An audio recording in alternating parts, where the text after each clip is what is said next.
Story 1: The Farm That Harvested Drivers. The scarecrow in the cornfield waved at me, and I realized its arm was still blighting.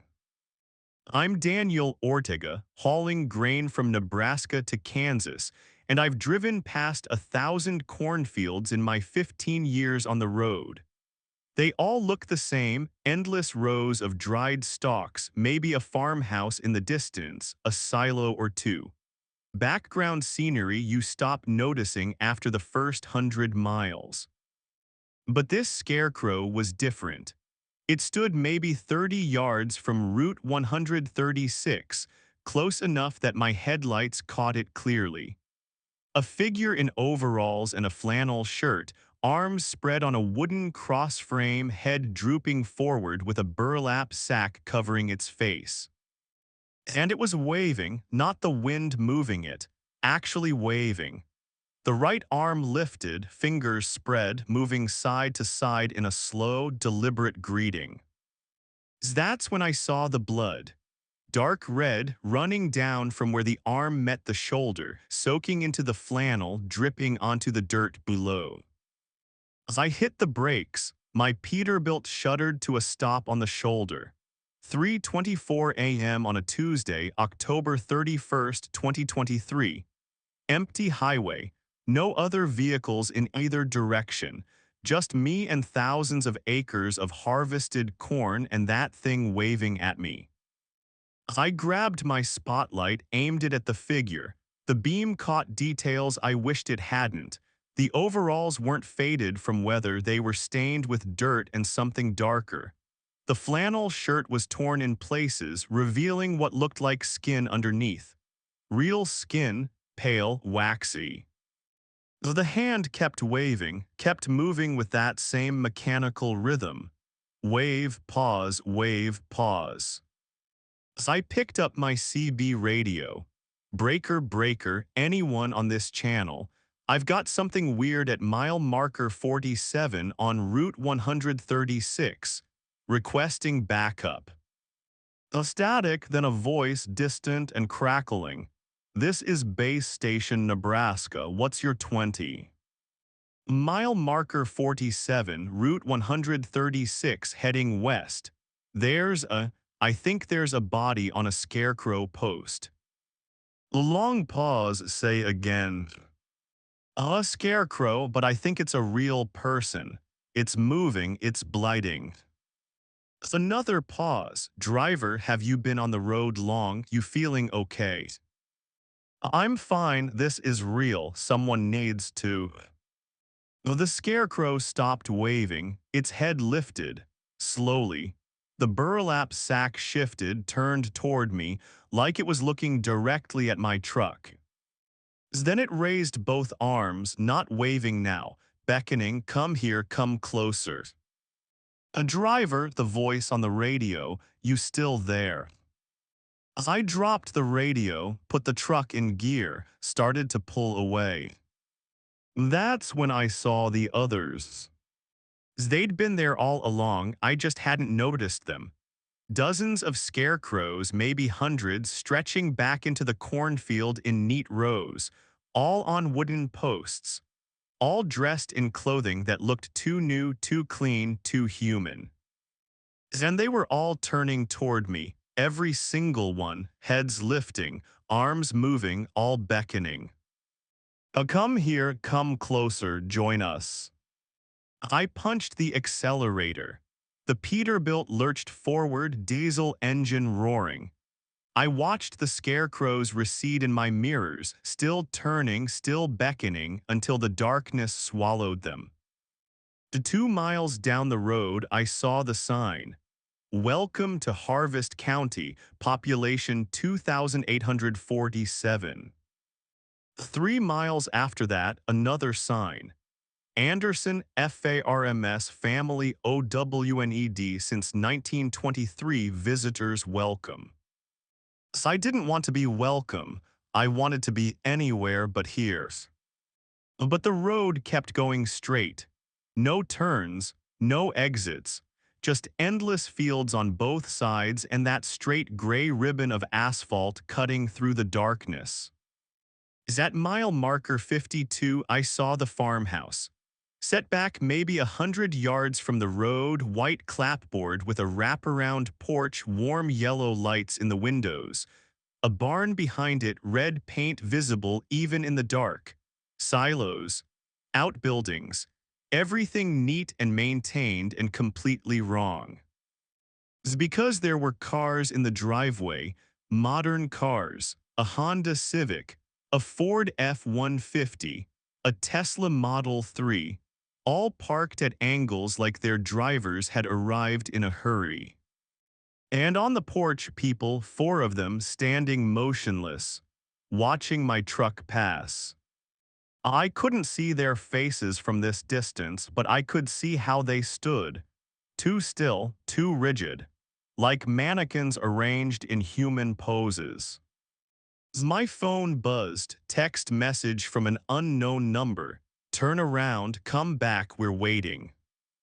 As I threw the phone on the passenger seat, focused on driving, the road had to end eventually, had to connect to a highway, a town, something. Mile marker 55, then 56, then 57. At mile marker 58, the road curved. Finally, a turn to the right heading south. I took it without slowing down, tires squealing. The road led directly into a town. Main Street lined with businesses, a grocery store, a hardware store, a diner, a gas station, all closed, all dark, but not abandoned. Through the windows I could see recent activity, fresh produce in the grocery store, tools arranged neatly in the hardware store, coffee cups on tables in the diner. And people in every window, standing, watching, too still. A light count. D them as I drove past. 17 people visible from the street, all facing my direction, all perfectly motionless, all wearing clothing that looked fresh and clean and wrong. At the far end of Main Street, the road split, left or right, no signs indicating which way went where. I went left. The road curved back toward farmland, more cornfields, more scarecrows. These ones were closer to the road, maybe 10 yards from the shoulder, close enough to see details I didn't want to see. They weren't all the same, different body types, different clothing. One wore a business suit, another wore a sundress. A third wore what looked like a trucking company uniform, jeans, and a button-down shirt with Ace Freight embroidered on the chest. My company, I drove for Ace Freight. The scarecrow in the uniform turned its head as I passed, tracked my movement. Behind the burlap sack, I swear I heard something, a muffled voice, words I couldn't quite make out. My CB radio crackled to life. No one speaking, just breathing, heavy, wet, like someone with fluid in their lungs. Then a voice, Daniel. My name in a voice I almost recognized. Daniel Ortega, stop the truck, come join the harvest. I grabbed the radio, who is this? You know who this is, you drove this route last year. October 31st, 2022, you stopped at Anderson Farms, you met us, you were supposed to stay. Last year I tried to remember, had I driven this route, had I stopped anywhere. The memories were there but fuzzy, like trying to remember a dream. A farmhouse, a woman offering coffee, her husband showing me around the property, their son, a young man with a friendly smile and dead eyes helping me check my cargo. I'd left, I'd thanked them and left, gotten back on the road, made my delivery, everything normal. It's except I couldn't remember anything between leaving the farm and arriving at my destination. 12 hours. Gone, just blank space where memories should be. You ran, the voice on the radio said. But you always come back, they always come back, the harvest calls them home. More scarecrows appeared ahead. These ones stood directly on the road, blocking it, 5 of them, arranged in a line. I couldn't swerve, there were ditches on both sides, and I was pulling 43,000 pounds of grain. I'd roll the truck. I had to stop. The Peterbilt slowed, air brakes hissing, wheels slowing, 50 miles per hour, 40, 30, 20. The scarecrows didn't move, just stood there, arms spread, waiting. To 10 miles per hour, 5. Stop. I sat there, engine idling, staring at the 5 figures blocking my path. This close, I could see the details. The way their overalls didn't hang right, stretched over forms that weren't quite human anymore. The way their hands ended in fingers that were too long, too thin, more like corn stalks than flesh. The way the burlap sacks over their heads moved, breathing in and out, in and out. One of them stepped forward, then another. They approached my truck slowly, deliberately, surrounded it, one on each side, one in front, one behind. The one in front tilted its head, reached up with those 2 long fingers, knocked on my hood, 3 slow knocks. Knock, knock, knock. The others joined in, knocking on the doors, on the trailer, on the windshield, all in rhythm, all perfectly synchronized. Knock, knock, knock. The one in front removed its burlap sack. The face underneath wasn't human, not anymore. It had been once. I could see the remnants of features, the suggestion of eyes and nose and mouth, but now it was something else. Corn husks and dried stalks woven through flesh. Soil packed into cavities where organs should be. Kernels of corn embedded in the skin, growing, sprouting, turning the face into a living harvest. It smiled, corn kernels fell from its mouth like teeth. Welcome home, Daniel, it said. I slammed the truck into reverse. The Peterbilt lurched backward. The scarecrow behind me didn't move. I felt the impact as the trailer crushed it. Felt the bump of metal over something that should have been solid but wasn't. As I shifted into drive, turned the wheel hard, the truck swung wide, tires leaving the road, hitting the ditch. For a moment I thought I'd roll. The whole world tilted. Then the wheels caught, pulled me back up onto the shoulder around the scarecrows still standing in the road. I pushed the accelerator to the floor. The Peterbilt shot forward, engine roaring. The scarecrows reached out as I passed but couldn't quite touch the truck. As in my mirrors, they stood in the road watching me go. Then they turned and walked back into the cornfield, disappeared between the rows. I drove for what felt like hours. The sun should have been rising. It was past 5 a.m. now, but the sky stayed dark. Not black, not night dark, just a gray half-light that never changed. At mile marker 74, I found the exit. Finally. A ramp leading to Highway 36, a major route, civilization, escape. As I took the ramp, merged onto the highway, saw others. Vehicles, a sedan, a pickup truck, both driving normal speeds, normal patterns, real traffic. I nearly cried with relief. The highway stretched ahead. Normal asphalt, normal road signs, normal everything. I'd made it out. Whatever that place was, I'd escaped. I drove for 6 hours, made it to my delivery point in Kansas City, unloaded my grain, filled out the paperwork, everything routine. My dispatcher called. Ortega, got another load for you.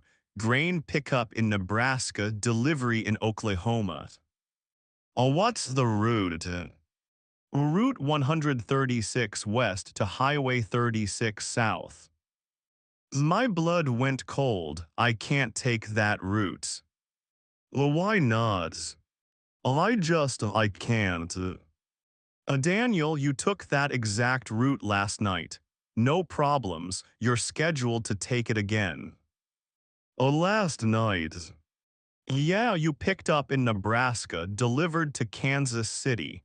Same route. You've been running that route every Tuesday for the past 6 months. That's not, I don't remember. But I did. Suddenly I did.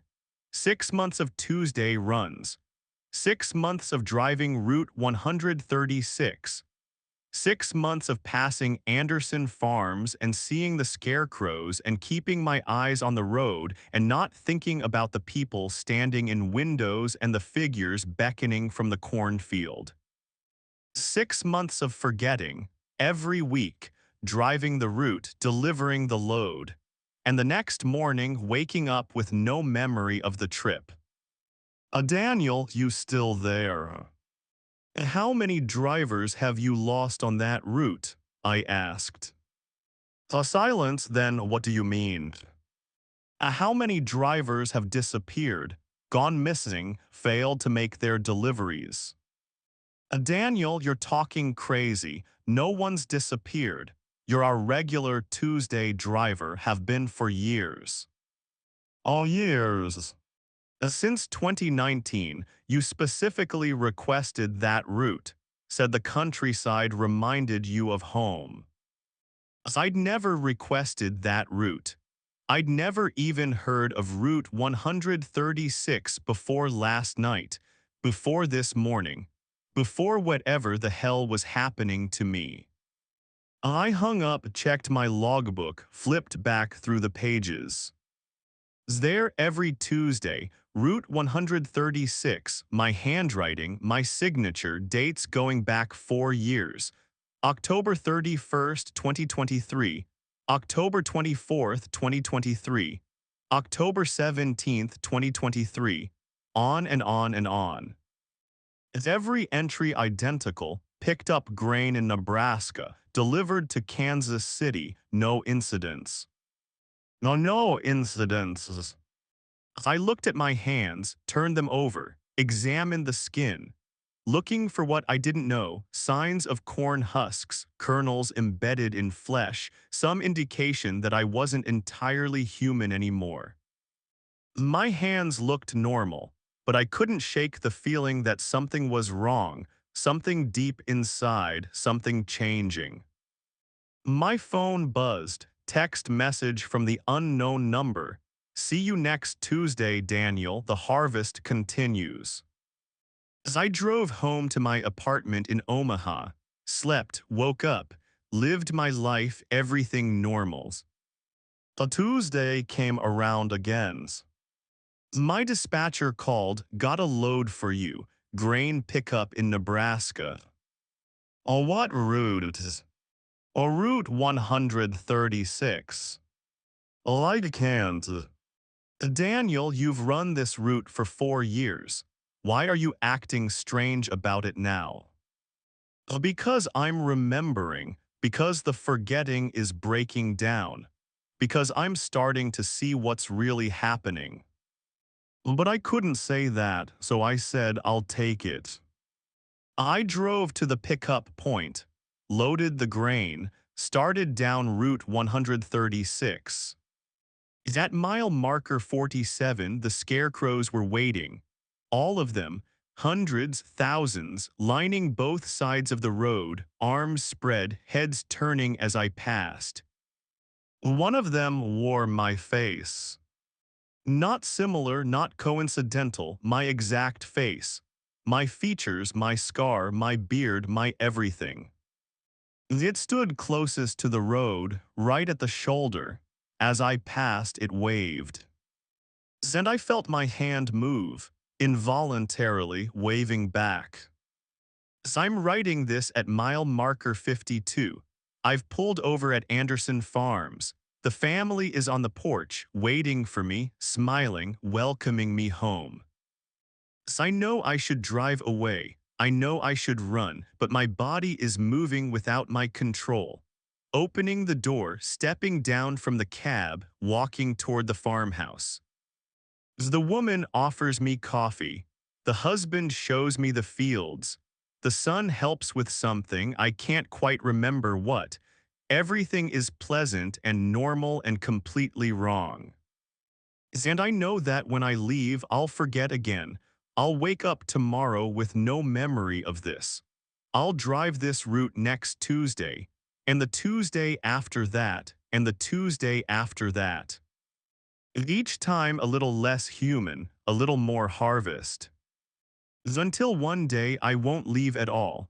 I'll take my place in the field with the others, stand on a wooden post, wear the burlap sack, wave at passing trucks, and wait for the next driver to stop, or the next seed to plant, or the next addition to the harvest that never ends. A story 2, The Road That Remembered. The asphalt started bleeding at mile marker 89, and I knew I'd driven this road before, even though I'd never been to Montana in my life. I'm Sarah Mitchell, hauling medical supplies from Seattle to Billings, and the road beneath my wheels was screaming. Not metaphorically. I could hear it, a high, thin wail that rose from the pavement itself, penetrating through the tires, through the chassis, through my seat, directly into my bones. The first drops of blood appeared in my headlights around 4:17 a.m. on November 3, 2023. Small dark spots on the gray asphalt, appearing one by one like rain starting to fall. Except rain doesn't fall upward from the ground. I slowed my Freightliner, watching the spots multiply, watched them spread, watched them form patterns, shapes that almost meant something. Lines and curves and symbols that looked familiar in a way that made my skull ache. By mile marker 90, the entire road surface was wet with it. Dark red, fresh, reflecting my headlights with that specific shine that only blood has.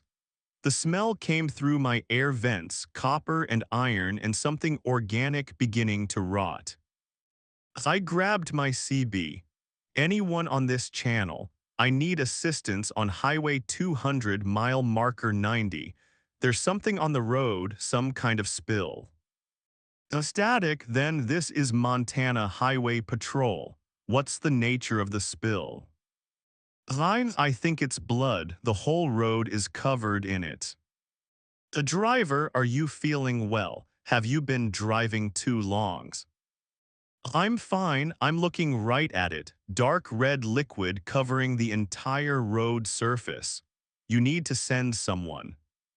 We'll dispatch a unit. Stay in your vehicle. I stayed, kept the engine running. Watched the blood continue to seep up through the asphalt like the road itself was wounded. Then the screaming got louder. Not just a wail anymore. Words, hundreds of voices overlapping, all shouting the same thing, turn back, turn back, turn back. I covered my ears, didn't help. The sound wasn't external, it was inside my head, inside my memory. Like something I'd heard before, something I'd been trying to forget. The blood patterns shifted, reformed, the shapes became clearer, I recognized them now. The letters, the names. Hundreds of names written in blood on the road surface. Sarah Mitchell appeared 17 times. My name, over and over, like signatures, like warnings, like tombstones. My phone rang, unknown number. I answered without thinking. Sarah, a woman's voice, my voice, but different, older, tired, desperate. Who is this? It's you, it's me, it's us. Listen carefully. You've driven this road before, 83 times. You've died here 83 times. You're about to die here for the 84th. Oh, that's insane. In 7 minutes, a drunk driver will cross the center line at mile marker 94. He'll hit you head on. You'll die instantly. Your truck will burn. The road will absorb your blood and add your name to the list. Then it will reset. You'll wake up in Seattle again. You'll accept this delivery again. You'll drive this road again. And you'll die again. I looked at the blood-covered road, at the names, counted the Sarah Mitchells, 83. How do I stop it? You can't, the road remembers. It traps you in the moment of your death, makes you relive it forever. But there might be a way to break the pattern. You need to crash before you reach mile marker 94. Deliberately, leave the road, break the script. Oh, that's 7 minutes, Sarah. Actually 6 now. He's already drunk. He's already speeding. He's already coming toward you. The only question is whether you meet him on schedule or change the script. So the call ended. I stared at the road ahead.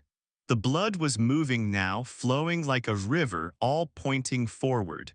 Toward mile marker 94, toward whatever waited there. I could turn around, reverse, get off this road entirely. But the blood was behind me too, flowing forward, always forward, like the road itself was a current pulling me toward a specific point, a specific moment. Mile marker 91 appeared in my headlights, then 92. I gripped the steering wheel harder, checked my mirrors. Empty road behind me, empty road ahead, just me and the bleeding asphalt and the screaming that wouldn't stop. Mile marker 93. 1 mile to go. I thought about what the voice had said. Crash before 94, leave the road, break the script. I thought about the 83 Sarah Mitchells written in blood on the pavement. 83 deaths, 83 loops. 83 times I'd made this delivery without remembering any of them. Half a mile to mile marker 94. I made my decision. I jerked the wheel hard right. The Freightliner lurched off the road, tires leaving pavement, hitting gravel shoulder. The truck tilted. I felt the weight shift, felt gravity taking over. The truck rolled. Once, twice, 3 times. The world became a spinning chaos of metal and glass and darkness. My head hit something. Pain exploded through my skull. Well, then silence. I opened my eyes. I was still in my truck, still in the driver's seat, but the truck was upright, undamaged, parked on the side of the road. That mile marker 94. The blood was gone, the screaming had stopped. The road looked normal, just regular gray asphalt stretching in both directions. My phone showed 4:17 a.m., November 3rd, 2023. Well, the same time this had started. I checked my mirrors, no drunk driver, no oncoming headlights, nothing. Had it worked, had I broken the loop? I started the engine, pulled back onto the road, continued toward Billings. At mile marker 95, I saw the memorial. A white cross on the side of the road with flowers and a photo. I slowed to look. The photo showed a woman, mid-30s, short brown hair, friendly smile. It showed me. The plaque read, Sarah Mitchell, 1989-2023, died November 3rd at this location. Beloved daughter, sister, friend. Today's date, November 3rd, 2023. I kept driving. What else could I do? Made it to Billings, made my delivery, everything normal. Everyone treated me like I was alive, like I was real. But I couldn't shake the feeling that I wasn't. That I died back at mile marker 94. That everything since then was just the road's memory of me playing out a script where I survived. I drove back to Seattle, different route, avoided Highway 200 entirely, made it home, unpacked, showered, slept. Woke up in my truck. That mile marker 89's. The asphalt was bleeding again, the names were back. Sarah Mitchell written 84 times now. Then the screaming started, turn back, turn back, turn back. My phone rang, my voice. Sarah, it's me, it's you. Listen carefully. You've driven this road 84 times. I hung up, threw the phone out the window, watched it disappear into the darkness. But the voice continued anyway. Inside my head, you can't escape, you died here, this is where you died, the road remembers, it will always remember. I drove forward, past mile marker 90, past 91, past 92. At mile marker 93 I saw them, the other versions of me, standing on the shoulder, 83 Sarah Mitchells, all in various states of decay. The fresh ones looked almost alive. The old ones were barely recognizable as human. They all watched me pass. They all knew what was coming. Mile marker 94. Headlights appeared ahead, coming fast, swerving, drunk driver right on schedule. I didn't try to avoid him. What was the point? I'd tried that, tried crashing early, tried breaking the script. The road had just reset. The road always reset. The headlights came closer, closer. I could see the driver now, young man, early 20s, head lolling, barely conscious. Impact. The sound of metal crushing, glass shattering, fire blooming, pain like nothing I'd ever felt, except I had felt it 83 times before. Oh, darkness. The light. As I opened my eyes, I was in my truck at mile marker 89. The asphalt was bleeding. The phone was ringing. My voice, Sarah, listen carefully. You've driven this road 85 times. As I answered, I know. A silence on the other end. Then you remember. All of it, every loop, every death, every reset. That's not supposed to happen. The road erases the memory. That's part of the trap. You're not supposed to remember. Well, I do, now what? Long pause. I don't know, I've never made it this far, I always forget. Are you me or something else? I'm you from loop 82, I died, but I'm still here, still aware, trapped in the moment between death and reset. We all are, all 85 of us, standing on the shoulder, watching each new loop, hoping each time that somehow you'll break free. The hell? We don't know, but maybe remembering is the first step. Maybe if you remember, you can find a way to warn others, to mark this road, to save the next person. I drove forward past the mile markers, past my other selves standing on the shoulder, past the memorial with my photo. At mile marker 94 I stopped, got out of the truck, stood in the center of the road. The drunk driver's headlights appeared. Coming fast, I didn't move.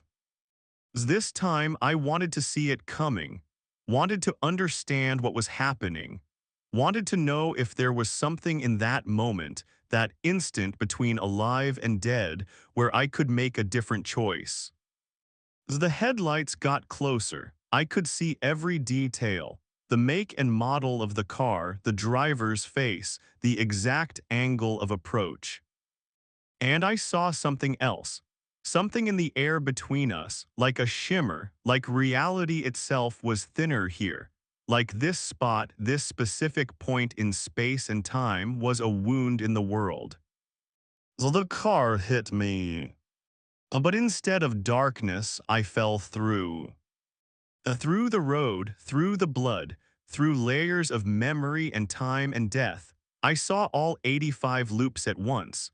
saw every version of myself dying, saw the road consuming each death, adding each name, trapping each soul.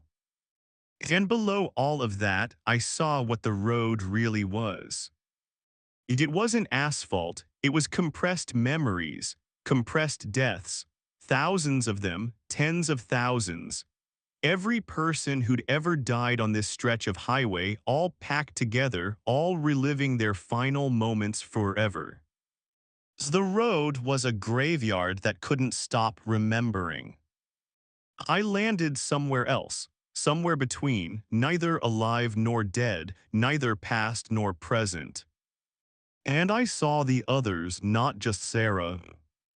It's H. Mitchell's, everyone. Every person trapped in their death loop.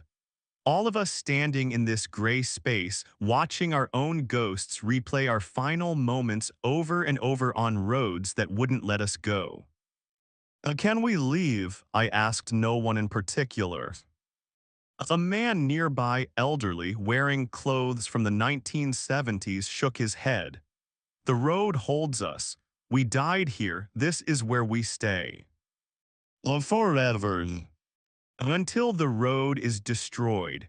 Until someone tears up this asphalt and breaks the cycle. Until someone remembers us and refuses to let us be forgotten. As I looked up, back toward the living world, I could see my truck still there at mile marker 89, could see the bleeding asphalt, could see my body lying at mile marker 94. And I could see something else. A young woman in a sedan approaching mile marker 89, about to enter the trap, about to join us. I tried to scream, tried to warn her, but I had no voice in this place, no way to reach across the barrier between death and life. As she drove past mile marker 89, the road started bleeding under her tires, and I knew she wouldn't see it, wouldn't hear the screaming, wouldn't understand until it was too late. Just like I hadn't. Just like none of us had. The road remembers. And it never, ever forgets. Story 3, The Livestock That Watched.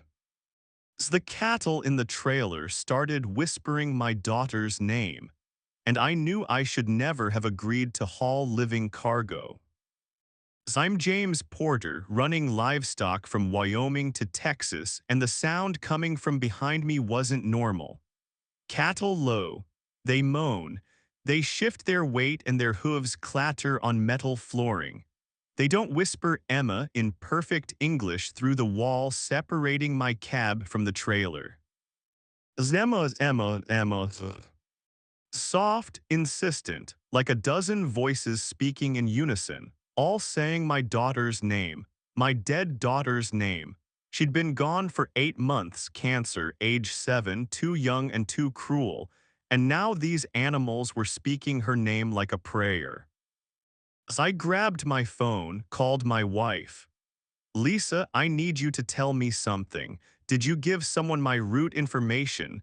Did anyone from Emma's doctors or the funeral home contact you? Well, what, James? It's 2 a.m. What are you talking about? Just answer, did anyone ask about me? About my delivery schedule? No, why would they? James, are you okay? As I'm fine, I'll call you later. As I hung up, the whispering continued. Zemma, Zemma, Zemma. As I'd picked up the cattle at 6 p.m., 42 head of Angus, all healthy according to the loading paperwork, all tagged and documented. Standard delivery to a ranch outside Amarillo. 800-mile drive, easy money. Oh, except nothing about this was standard. The cattle had been quiet for the first 6 hours. Normal sounds, normal behavior. Then, somewhere around mile marker 312 on I-25, they'd started. First, just one voice, Emma. Then 2, then 5, then all of them. And the worst part was how they said it, not random, not confused. They said it the way Emma had said her own name when she was learning to talk, the exact inflection, the exact pitch, like they'd heard her voice and were mimicking it perfectly. As I pulled over at the next rest area, got out, walked to the back of the trailer, the sounds got louder, not just whispering now, full voices, child voices, all saying Emma over and over. As I opened the viewing port, a small window that let you check on the animals without opening the full door, looked inside. The 42 cattle stared back at me, all facing the same direction, all looking directly at the viewing port, at me. Their eyes weren't right. Cattle have dark eyes, mostly pupil, hard to read emotion in. These eyes were different, too aware, too focused, too human. One of them opened its mouth. Emma wants to come home, Daddy. Daddy, it called me Daddy, in Emma's voice. I slammed the viewing port shut, backed away from the trailer. My hands were shaking. This wasn't possible. This wasn't real. As I got back in the cab, started the engine, kept driving, what else could I do? I had a delivery to make, a contract to fulfill, bills to pay. Can't just abandon a trailer full of cattle because you're hearing things. Oh, hearing things, that's what it was. Stress, grief, lack of sleep. My mind playing tricks on me. But the voices continued. Daddy, why did you let me die? Daddy, I was scared. Daddy, it hurt so much. I turned on the radio, country music, loud, trying to drown out the sounds from the trailers. It didn't work. The voices cut through the music, through the engine noise, through everything. Daddy, I'm still here. I'm in the animals. I'm in the meat. I'm everywhere you look. Mile marker 350, then 360. I was maybe 4 hours from the delivery point, 4 hours and this would be over. I'd never haul livestock again, never take another contract like this, just dry goods from now on. Boxes and pallets and things that couldn't talk. At mile marker 387, one of the cattle screamed. Not a low, not a moo, a human scream, high-pitched. Sci-fied, the sound Emma had made in the hospital when the pain got too bad for the morphine to touch. I hit the brakes, the trailer swayed. I could hear the cattle shifting, hooves scrambling for purchase. Well, then silence. A complete silence. No whispering, no voices, nothing. As I grabbed my flashlight, got out, walked to the trailer, opened the viewing port. As the cattle were all on the ground, not standing, not moving, just lying there in a heap, all tangled together. All dead. All 42 of them dead. But their eyes were still open, still watching me, still too human. So I called 911. I need help. I'm hauling livestock and they're all dead. Something's wrong. What's your location? I-25 mile marker 387 northbound. I don't know what happened. They were fine and then they all just died. Are you in a safe location? Yes, I'm pulled over, but these cattle. Sir, stay calm. I'm dispatching a unit. Don't approach the animals. Do you understand? They're in my trailer. I can't not approach them. And sir, please stay in your vehicle until help arrives. As I hung up, kept the flashlight aimed through the viewing port. The cattle hadn't moved, still dead, still watching. Then one of them blinked. As I jerked backward, the cattle was dead. No heartbeat visible, no breathing, no movement except that one blink. As another one blinked, then another, then all of them. 42 dead cattle with open eyes, all blinking in unison. And they started to change. The hide rippled, pulled tight, split open. Something pushed through from inside, not bone, not organs, something else. All faces. A human faces pressing against the inside of the cattle hide like it was a membrane. Dozens of faces. Hundreds, all trying to break through, all screaming silently. So I ran to my cab, got in, locked the doors, grabbed the CB radio. Anyone on this channel, I need help. I need someone to tell me what's happening. A static, then a voice, James Porter. Ah yes, who is this? This is Dr. Sarah Chen from Denver Children's Hospital. I treated your daughter Emma last year. What? Why are you on a trucking channels? I'm not on a trucking channel, James. I'm calling from the hospital from 8 months ago. From the moment Emma died. That's not possible. You weren't there when she died, James. You were on the road making a delivery. You got the call from Lisa 2 hours after Emma passed. Do you remember what you did? I remembered. I'd pulled over, I'd cried, I'd screamed.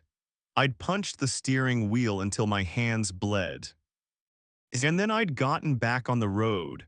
I'd finished my delivery, because that's what I did, that's what I'd always done. Work comes first, bills come first, everything else, even death, had to wait. You weren't there, Dr. Chen's voice continued. Emma asked for you, she wanted you there, but you chose the delivery over her final moments. I didn't know she was dying, she'd been doing better, the doctors said. The doctors said she had weeks, but she deteriorated fast, and in those final hours she was terrified and in pain and calling for you. But you weren't there. Through the trailer wall I heard Emma's voice again, not the cattle, Emma herself. Why weren't you there, Daddy? I'm sorry, I'm so sorry. Sorry doesn't bring me back. Sorry doesn't change the fact that I died alone. But I found a way to make you understand. I found a way to show you what abandonment feels like. The faces inside the cattle had broken through now. They were emerging, crawling out through the split hide. Human forms made of meat and blood and bone, all wearing Emma's face. All 7 years old, all dying of cancer. The 42 Emmas, one for each year I'd been on the road. One for each time I'd chosen work over family. One for each moment I'd missed because I was driving somewhere, delivering something, making money to pay for a life I was never present for. As they climbed out of the trailer, I could see them in my mirrors. 42 small forms, all covered in blood and gore, all walking toward my cab. As the first one reached my door, knocked. Daddy, can you open the door? I want to see you. You're not real, you're not Emma. I'm every version of Emma you failed to be there for. Every school play you missed. Every birthday you called into. Every time I asked where you were and Mom said working. We're all here now, and we're not going to let you leave. More knocking all around the cab. 42 pairs of small fists beating on metal. Let us in, Daddy. We're cold. We're scared. We need you. The windows started to crack, spiderweb patterns spreading across the glass. The Emmas were impossibly strong. I tried starting the engine, dead, just clicking, no power. The passenger window shattered. Small hands reached through, grabbed at me. I batted them away, but more kept coming. They pulled me through the window, out onto the asphalt, surrounded me. The 42 faces, all Emma, all looking at me with betrayal and hurt and anger. You weren't there when I died. They said in unison. So now we're here, forever, following you, reminding you, making sure you never forget what you chose over us. They pulled me toward the trailer, toward the split cattle carcasses, toward the meat and blood and wrongness. You carry cargo, Daddy. You haul things from place to place. Now you'll carry us. Forever. Wherever you go, we'll be there, in your trailer, in your mirrors, in your mind, the burden you should have carried all along. They pushed me into the trailer, into the mass of dead cattle and emerging faces. I felt the meat close around me, felt myself sinking into it, becoming part of it. And I understood. This was my punishment, to be the cargo, to be hauled, to be transported from place to place, conscious but unable to move, unable to speak, just another piece of meat in a trailer full of death.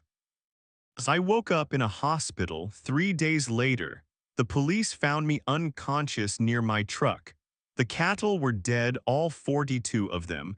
The vet said it was some kind of disease, rare, unidentifiable. As they asked me what happened, I told them I didn't know. 1 minute the cattle were fine, the next they were dead. Maybe something they ate, maybe something in the air. They believed me, case closed. But I know what happened, and I know it's not over. It's because now, whenever I make a delivery, I hear them in the cargo. Doesn't matter what I'm hauling. Dry goods, machinery, pallets of product. Inside every container, I hear voices. 42 voices, all saying Daddy in perfect unison. And sometimes, when I open the trailer, I see them. Not cattle anymore. Just Emma. 42 versions of my daughter who died while I was somewhere else, driving some road, making some delivery, choosing work over her final moments. As they watch me load, they watch me unload. They never stop watching. And they never, ever forgives. Story 4, The Rest Stop THATMOVED. The bathroom I walked into was empty, but when I came out 3 minutes later, the parking lot had 100 different trucks, and none of them were mine. I'm Michael Torres, hauling electronics from Chicago to Denver, and the rest area off I-80 in Nebraska had been nearly empty when I'd pulled in at 11:47 p.m. on November 7th, 2023. My Kenworth had been one of maybe 5 vehicles in the lot. Standard rest stop bathrooms, vending machines, pet area, picnic tables. But when I pushed open the bathroom door and stepped out, everything had changed. The parking lot was packed, trucks everywhere. Maybe 80 or 90 of them, all makes and models, all parked in neat rows. Cars too, hundreds of them. The lot was completely full. And none of them looked right. The trucks were too old, models from the 70s and 80s, some even older, and the cars Studebakers, Packards, vehicles I'd only seen in museums. As I walked toward where I'd parked, my Kenworth should have been right there, third spot from the entrance. But that spot held a 1979 Peterbilt, faded blue paint, rust around the wheel wells. I circled the lot, checked every truck. Mine wasn't there. Other drivers milled around, lots of them, but they were wrong too. Their clothes were old-fashioned, their vehicles were ancient, and they all moved with this strange, distant quality, like they were sleepwalking. As I approached one of them, an older man in coveralls and a trucker cap. "Excuse me, have you seen a 2021 Kenworth, red and white Ace Freight logo?" He looked at me like I was speaking another language. 2021. "Oh yeah, my truck, have you seen it?" "Son, it's 1987. What are you talking about?" "Oh, it's 2023. As he laughed, walked away, kept muttering 2023 like it was the funniest thing he'd heard. I pulled out my phone. November 7th, 2023, 11:53 p.m. Service, no signal.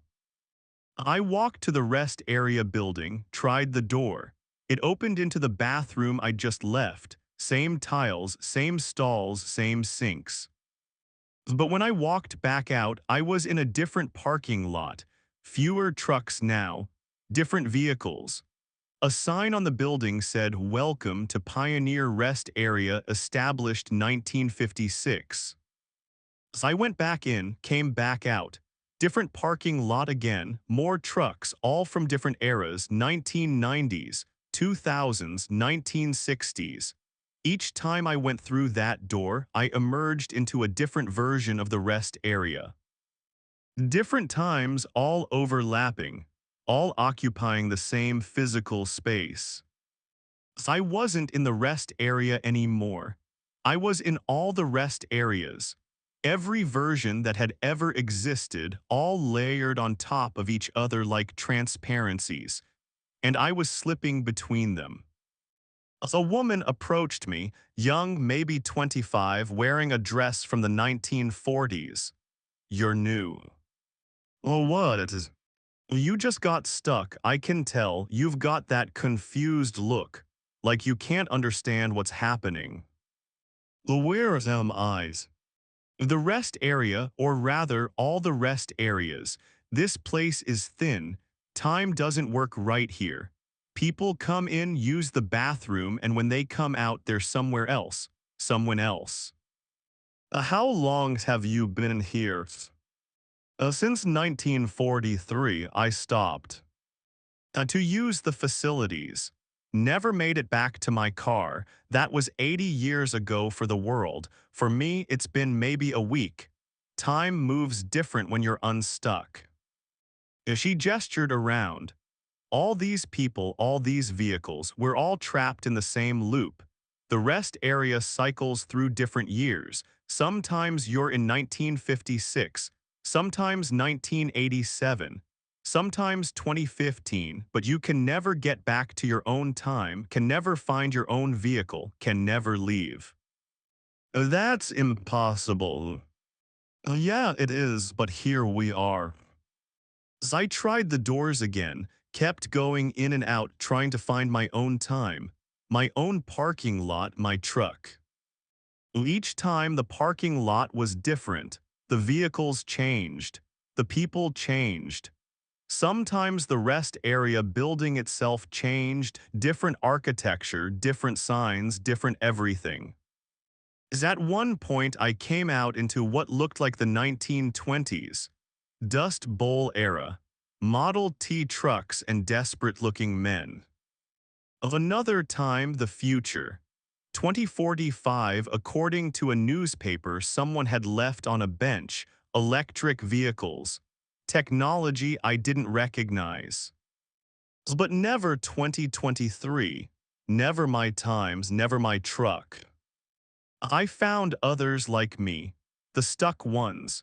People who'd made the same mistake, used the bathroom at the wrong moment when the time layers were shifting.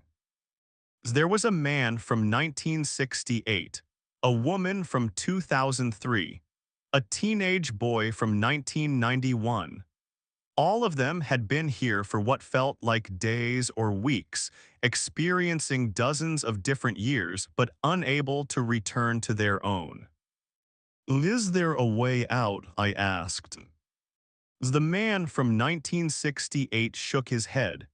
"Some people claim they've escaped, say they found the right moment, the right door, and broke through, but I've never seen it happen. I think they just faded, became part of the rest area itself." "Oh, what does that mean?" He pointed to the building. "Look at it, really look." As I did, the rest area building flickered, like a hologram with a bad projector. One moment it was modern concrete and glass. The next it was old brick, then wood, then something that looked like it had been built yesterday. "It's not one building," he continued. "It's all the buildings, all the versions of this rest area that have ever existed, all collapsed into one space. And we're not one person anymore either. We're all the versions of ourselves across all the times we've experienced here. layered, overlapping, slowly losing definition. While he held up his hand, I could see through it just slightly, like he was becoming transparent. The longer you stay, the less solid you become. Eventually, you're just another part of the rest area, another ghost in another layer, another vehicle in another parking lot, and the rest area keeps cycling, keeps trapping more people, keeps growing. I looked at my own hands, still solid, still opaque, but for how long? As I had to find a way out, had to get back to my time, my truck, my life. I started systematically, went through the doors over and over, counted, timed it, looked for patterns. The rest area cycled through years in sequence, not linear, random. 1956, then 2008, then 1973, then 2041, then 1984. But there had to be a pattern, had to be a moment when it would cycle back to 2023. As I kept trying, days passed, or hours, or weeks. Hard to tell when time didn't work right. I slept when I got tired. Ate from vending machines that always seemed to be full no matter what year it was. Watched other people fade. Watched them become transparent. Watched them eventually disappear into the building, becoming part of the structure itself. Then I found it, a marker, something that repeated. At every 23rd cycle, there was a moment, just a split second, where all the years aligned, where every version of the rest area existed simultaneously in perfect synchronization. During that moment, if you were in exactly the right position, you could slip through, return to your own time, your own reality. I waited, counted 20 cycles, 21, 22. On the 23rd cycle, I positioned myself at the door, watched the building flicker through its changes. Faster now, all the years flashing past in rapid succession. Then the moment came, all the versions snapped into alignment. The building became solid, real, singular. As I ran through the door, and I was back. It's November 7th, 2023. 11:54 p.m. My Kenworth was right where I'd left it. The parking lot was nearly empty, everything normal. As I got in my truck, started the engine, pulled out of the rest area without looking back. Made it to Denver, made my delivery, everything normal. But here's what I can't explain. My logbook showed I'd been at that rest area for 3 minutes. My phone showed 3 minutes had passed. Every clock, every record showed 3 minutes. But I'd experienced days, maybe weeks. I had memories of dozens of conversations, of watching people fade, of counting 23 cycles. And when I looked in my mirrors, I could see it, just barely. A faint transparency to my reflection, like I'd started to fade and the process hadn't queued. Well, you ain't stopped. I avoid rest areas now, don't stop at them. Don't use them, prefer to pull over on the shoulder and sleep in my cab. Because I'm terrified that if I go into another bathroom, I'll come out somewhere else. Someone else. Then next time I won't be able to count, won't be able to find the pattern, won't be able to escape. I'll just fade, become transparent, become part of the building. Another ghost in another layer of a rest area that exists in all times and no time. Sometimes when I drive past rest areas late at night, I see them. The transparent people, standing in the parking lots, wandering between trucks from different eras. Still stuck. Still trying to find their way home. Still counting cycles that never quite align. And I wonder if I really escaped at all, or if I'm just in another layer, another version, Another time that feels like my own but isn't quite right. As after all, my reflection keeps getting more transparent every day. Story 5, The Convoy That Never Ended. The truck in front of me had my license plate, and when I tried to pass it, I saw myself driving. I'm Catherine Walsh, hauling furniture from North Carolina to Oregon, and the convoy appeared around 2 a.m. on Highway 26, somewhere in the Nebraska emptiness where there's nothing but road and darkness and the occasional ranch light miles from anywhere. The first truck pulled onto the highway from a side road I didn't see until it was passed. An older Freightliner, similar model to mine, maintaining exactly my speed, 68 miles per hour. I thought nothing of it. Trucks travel together sometimes. Informal convoys forming and dissolving as routes overlap. Then a second truck pulled out, same model, same speed. Then a third. Then a fourth. Within 10 minutes, there were 15 trucks ahead of me, all Freightliners, all identical models, all maintaining perfect spacing and perfect speed. I tried to pass, pulled into the left lane, accelerated. The trucks accelerated too, maintained the gap. I pushed my truck to 75, they pushed to 75. I dropped back to 60, they dropped to 60. Always maintaining the same distance, always matching my speed exactly. I grabbed my CB. Breaker, breaker, this is Ace Freight driver Catherine Walsh. Anyone in this convoy able to respond? The silence, then this is Ace Freight driver Catherine Walsh. Why are you calling yourself? Well, the voice was mine, exactly mine. Same pitch, same accent, same everything. Oh, who is this? I asked. I just told you, Catherine Walsh. Who are you? I'm Catherine Walsh. No, I'm Catherine Walsh. You must be mistaken. I looked at the truck directly ahead of me, close enough now to see the license plate. Kentucky plates. Number JHR 8834. My plates, my truck's plates. Well, what's your license number? I asked over the CB. JHR 8834. That's my license number. No, it's mine. I've had these plates for 3 years. I checked my plates in the mirror. Still JHR 8834. Oh, this doesn't make sense, I said. None of it makes sense, the voice replied. I've been asking the same questions for the past 6 hours. The trucks keep appearing. The convoy keeps growing, and they're all me. I looked ahead, 15 trucks. I looked in my mirrors, more trucks behind me now, dozens of them, all Freightliners, all maintaining perfect formation. How long have you been in this convoy? I asked. Since I entered it 6 hours ago, or maybe it's been 6 minutes or 6 days.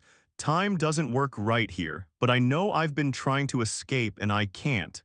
Every exit I take just loops back to the highway. Every turn just brings me back to the convoy. Where are you in the formations? I'm truck number 47. Where are you? I think I'm 16. I just joined. Then you're ahead of me, but that doesn't make sense. I'm ahead of you in time. I joined 6 hours ago. You should be behind me, not ahead. Unless the convoy wasn't linear. Unless it was looping. Truck 47 ahead of truck 16, even though 47 had been driving longer. What if we're all going in a circle? I said. What if the convoy is eating its own tail? Then we're trapped. We can't leave because leaving just means re-entering somewhere else in the loop. I watched the trucks ahead of me, watched their brake lights. When I braked, they braked. When I accelerated, they accelerated. A perfect synchronization. Are you controlling your truck? I asked. Or is it driving itself? Long pause. I don't know. I think I'm steering. I think I'm choosing my speed. But maybe I'm not. Maybe the truck is driving me. I tested it, jerked the wheel suddenly to the right. My truck swerved. The trucks ahead of me swerved, all of them, same movement, same timing. Like we were all connected. Like we were all one truck experiencing itself from 15 different positions. Oh God, the voice said, we're not a convoy, we're one consciousness split across multiple trucks. We're all the same person, all the same. Moment just spread out. That's impossible. You said that 6 hours ago. I remember saying that. I remember thinking this wasn't real. But then I drove for 6 more hours and nothing changed. The convoy kept growing. More versions of me kept appearing, and I realized I wasn't escaping. I was multiplying. More trucks appeared. Behind me, ahead of me, dozens, hundreds. The highway was becoming solid with freightliners, all identical, all carrying furniture, all driven by Catherine Walsh. How do we stop it? I asked. We don't, we just keep driving. And eventually we realize we've always been driving, that this highway never started and never ends, that we've been in this convoy forever and will be in it forever, that Catherine Walsh isn't a person anymore. She's a convoy, an infinite line of trucks all believing they're individuals but really just fragments of the same trapped consciousness. As I looked at my hands on the wheel, they looked real, felt real. But were they, or was I just a memory of Catherine Walsh, experiencing a memory of driving, trapped in a loop of memories that would never end? What if we all stop, I suggested. All at once, what if the whole convoy just stops moving? Can't, I've tried, the truck won't let me. It keeps moving forward, always forward, following the truck ahead, being followed by the truck behind, forever. I tested it, tried to brake. My foot moved toward the pedal, but before I could press it, something stopped me. Not external, internal, a compulsion, a need to keep moving, to maintain speed, to stay in formation. The truck wanted to move, or I wanted the truck to move, or there was no difference anymore. How many of us are there now? I asked. I've counted 537 trucks ahead of me. I don't know how many are behind. I looked in my mirrors. The convoy stretched back into darkness. Lights as far as I could see, hundreds of trucks, maybe thousands. All me, all Catherine Walsh, all trapped. What happened to the original? I asked. The first Catherine Walsh who entered this highway, where is she? I don't know, maybe she escaped. Maybe she's still driving, not realizing she's spawning copies. Maybe she's truck number one, forever ahead of all of us, forever being chased by her own multiplying selves. Or maybe there never was an original. Maybe Catherine Walsh had always been a convoy, had always been multiple. And the version of her that thought she was singular, that thought she was individual, was just an illusion maintained by a consciousness too fragmented to recognize itself. As the highway curved, all the trucks turned in perfect unison. I felt my hands move the wheel, but was I choosing to move it? Or was the truck moving my hands? Or was the convoy moving all our hands together as one distributed organism? I need you to try something, the voice on the CB said. I need you to look at your cargo, actually look at it, tell me what you're hauling. As I pulled over at the next rest area, the entire convoy pulled over. 538 trucks, all parking in perfect synchronization. As I got out, walked to my trailer, opened the doors. All empty. No furniture, no cargo, just an empty trailer. Mine's empty too, the voice said. I think they've all been empty. I think we're not hauling furniture, we're hauling ourselves, we're the cargo. I climbed into the trailer, walked to the front, found something scratched into the metal wall. Names, dozens of names, hundreds. Catherine Walsh, Catherine Walsh, Catherine Walsh. Over and over, all in different handwriting, all carved by different people, all the same names. How many versions of me had been in this trailer? How many had discovered this? How many had carved their name and then given up? As I climbed out, got back in my cab, looked at the convoy. All the trucks were waiting, all the drivers were watching, all of us were me. Well, what do we do? I asked. We drive, the voice said. We've always been driving. We'll always be driving. That's what we are now, not people, not truckers. Just an infinite convoy on an infinite highway, forever multiplying, forever moving, forever trapped in the moment we entered this road. As the convoy started moving, I started moving with it. I didn't choose to, or maybe I did. Hard to tell when choice might just be another illusion. As we drove through the night, through the day, through another night, the convoy kept growing, more trucks appearing, more versions of Catherine Walsh joining the loop. And somewhere ahead, maybe at the front, maybe at the back, maybe everywhere at once, the original Catherine Walsh kept driving, kept spawning copies, kept believing she was alone. Not knowing she'd become infinite. Not knowing she'd stopped being a person and had become a highway. A road made of herself, driven by herself, leading nowhere but back to herself. Forever. Story 6, The Mirror Route. The GPS showed I'd driven past the same abandoned Chevron Station 4 times in the last hour, but I'd never turned around. I-80 stretched straight as a ruler through Nebraska. There were no loops, no circles, no way to pass the same point twice without deliberately backtracking.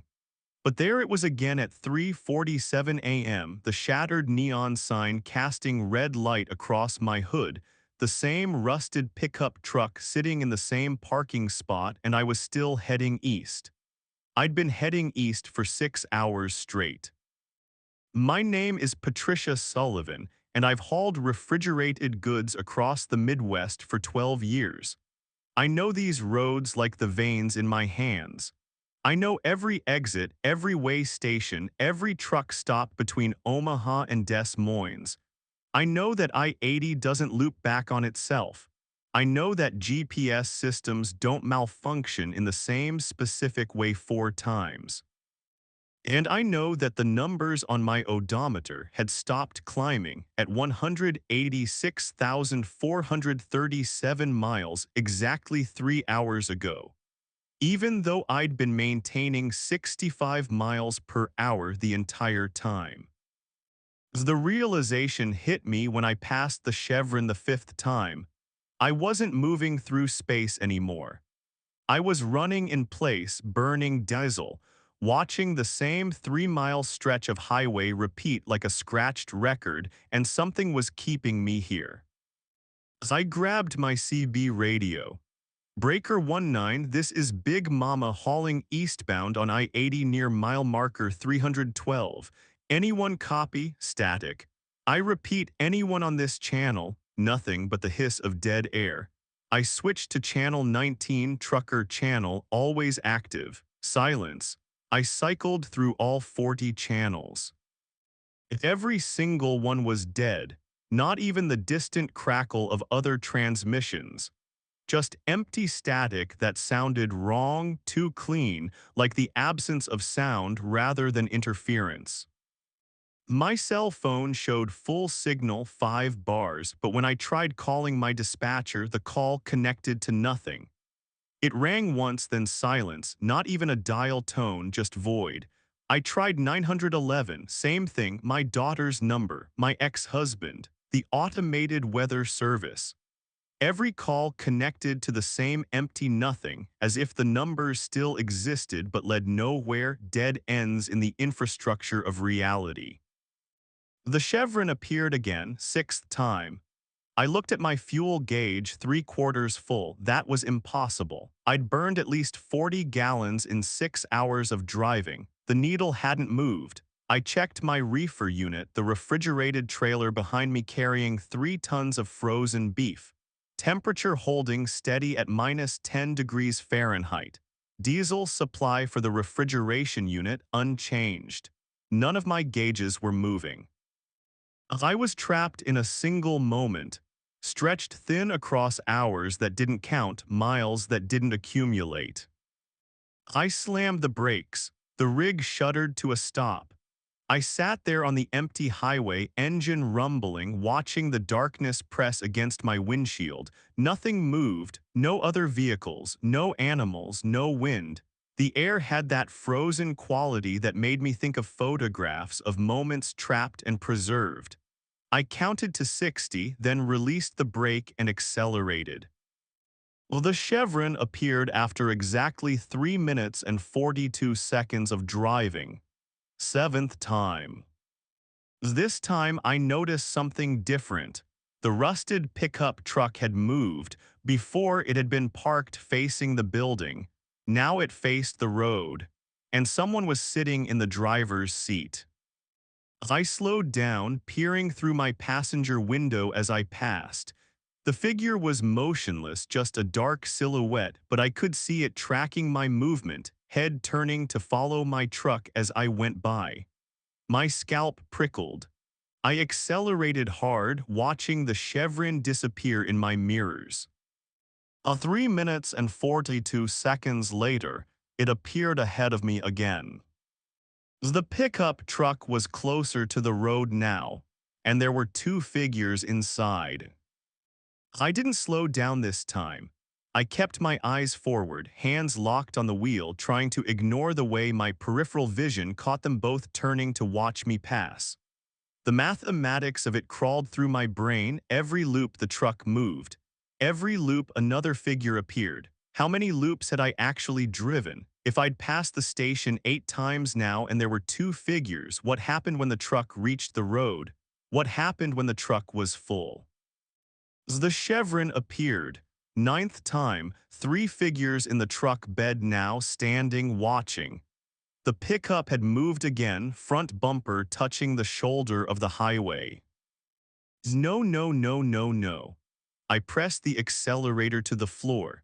My engine roared, RPM climbing past redline, 75 miles per hour, 80, 85. The truck groaned, trailer swaying. I didn't care. I had to break this cycle, had to outrun whatever mechanism was reeling me back. 3 minutes and 42 seconds later, exactly, I'd been counting, the chevron appeared. The pickup truck was parked across my lane. 5 figures stood beside it, arranged in a line facing my direction. I could see them clearly now in my headlights. They wore ordinary clothes, jeans, jackets, t-shirts. They looked like regular people. But they stood too still, and their faces were wrong, features blurred like smudged charcoal, and they didn't move as my truck bore down on them doing 90 miles per hour. I swerved, my trailer jackknifed, tires screaming. The whole rig tilted, 53 feet of metal and cargo threatening to flip. I fought the wheel, instinct and 12 years of experience taking over, easing off the gas, straightening out. The trailer slammed back down. I fishtailed, regained control, kept going. In my mirror, the figures hadn't moved. They stood in the same line, watching me disappear. 3 minutes and 42 seconds. This time there was no chevron. The highway ahead was empty, just darkness and painted lines. Relief flooded through me. I'd broken it, whatever it was. My headlights caught movement. The five figures stood in the middle of the road, 500 feet ahead. They'd left the chevron. They were on the highway now. I swerved around them. 3 minutes and 42 seconds later, they appeared again, closer this time. I swerved. They appeared. Closer. I swerved. Appeared. Each time nearer, each time multiplying. 7 figures, 9 figures, 13. They lined both lanes now. I drove between them close enough to see that their eyes were holes, empty spaces where eyes should be, and inside those holes was more highway, infinite regress, as if they were windows to the same road I was trapped on. My speedometer reads 0. I was pressing the accelerator to the floor, engine screaming, but the numbers wouldn't climb. The figures crowded closer with each loop. 26 of them now, packed shoulder to shoulder across both lanes, and I was driving through them, feeling nothing as my truck passed through their bodies like they were projections, like I was the projection. That's when I understood. I grabbed my logbook, flipped to today's date, March 14th, 2023. I'd logged my departure from Omaha at 8 p.m. Current time on my dashboard clock, 3:47 a.m. I'd been driving for 7 hours and 47 minutes. But my last memory before the loop started was checking my odometer at exactly midnight, noting that I'd reached 186,437 miles, thinking about how I'd need maintenance soon, and then nothing. 3 hours and 47 minutes of missing time. The loops had started after that gap, not before. I checked my mirrors. The figures filled the road behind me, a solid mass of blurred faces and empty eyes following my truck in perfect silence. They'd been growing in number, getting closer, appearing more frequently. What happened when they caught up? What happened when the time between loops shrank to 0? 3 minutes and 42 seconds, 3 minutes, 2 minutes and 51 seconds. The loops were accelerating. The figures were everywhere now, hundreds of them lining the highway like spectators, all facing my direction, all moving in synchronization, walking now, shambling forward. 1 minute and 32 seconds. I checked my trailer, still hauling 3 tons of frozen beef, temperature still at -10. I walked back to the refrigerated unit during a loop once, nothing unusual, just stacked pallets of wrapped meat, frost coating every surface. Except there had been something in the far corner, a shape under a tarp that hadn't been on my loading manifest.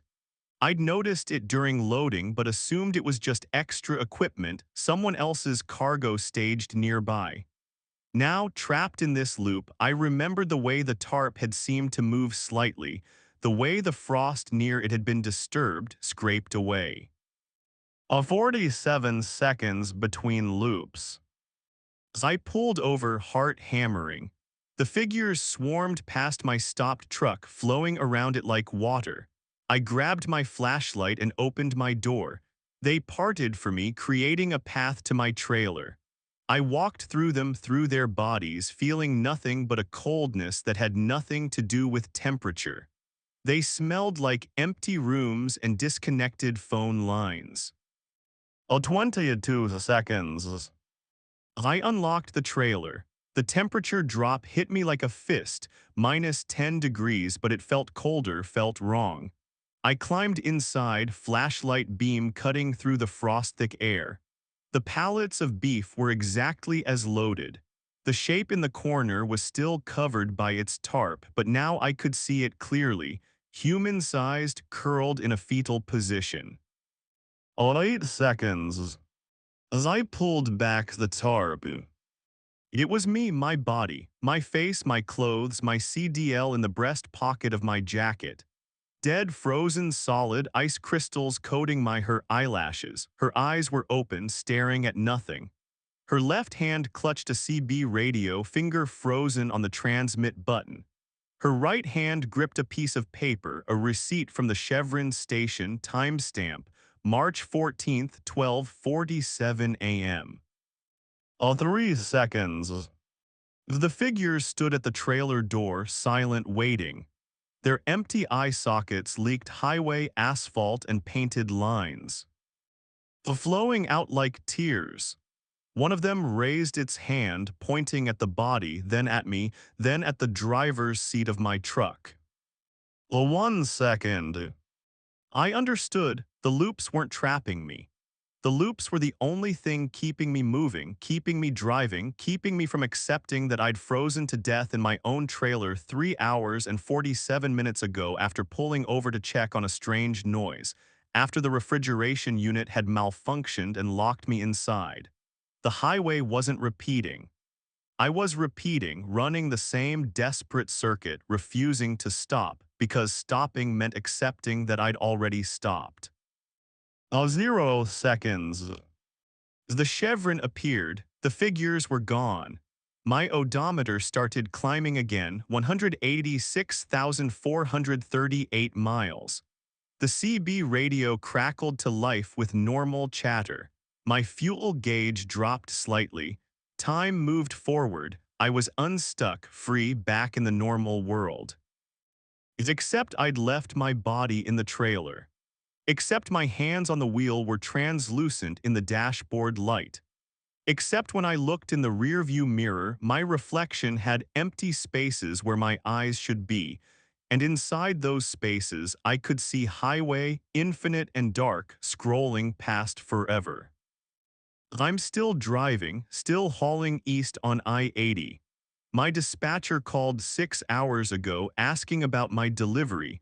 I told him I was running late, traffic was bad. He said to take my time. Other trucks pass me. I see their drivers glance over, then quickly look away.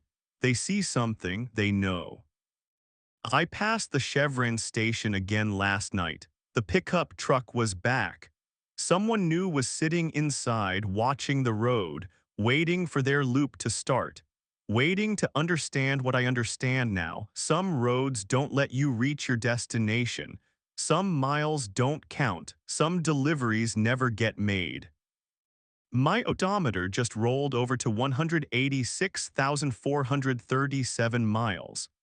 I've been seeing the same abandoned Chevron station in my mirrors for the last hour. I haven't turned around. I'm still heading east. I've always been heading east. I'll always be heading east, burning diesel that doesn't decrease, hauling cargo that includes my own frozen corpse, driving through a night that never ends toward a dawn that never comes. The GPS shows I've passed the Chevron 4 times now. I know what happens next. I've seen this before. Story 7, the weight station. The scale said my truck weighed 247,000 pounds. I was hauling aluminum cans, maybe 15,000 pounds of cargo in a 35,000-pound rig. The weigh station operator looked at his computer screen, then at me, then back at the screen. His face had gone the color of old concrete. "You're going to need to pull around back," he said. His voice was shaking. I'm Marcus Chen. I've been running the West Coast corridors for 8 years, mostly I-5 through California and Oregon. I know weight regulations. I know my truck's specs.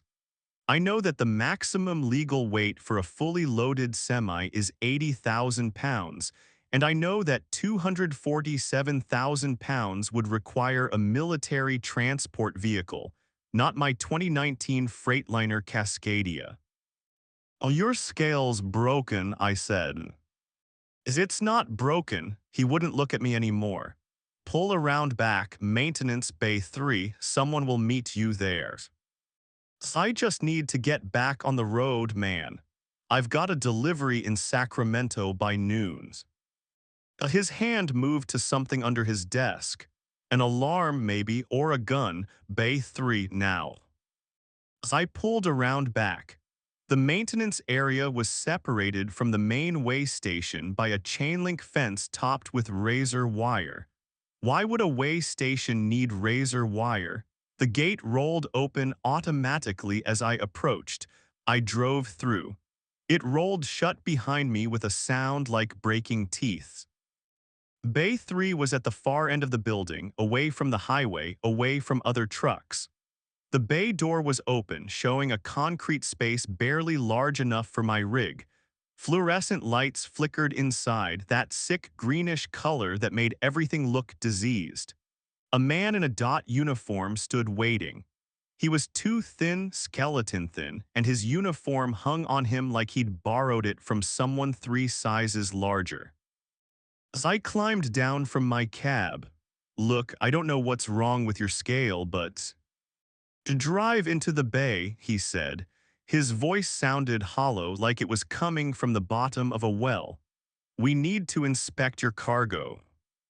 "I've got the manifest right here.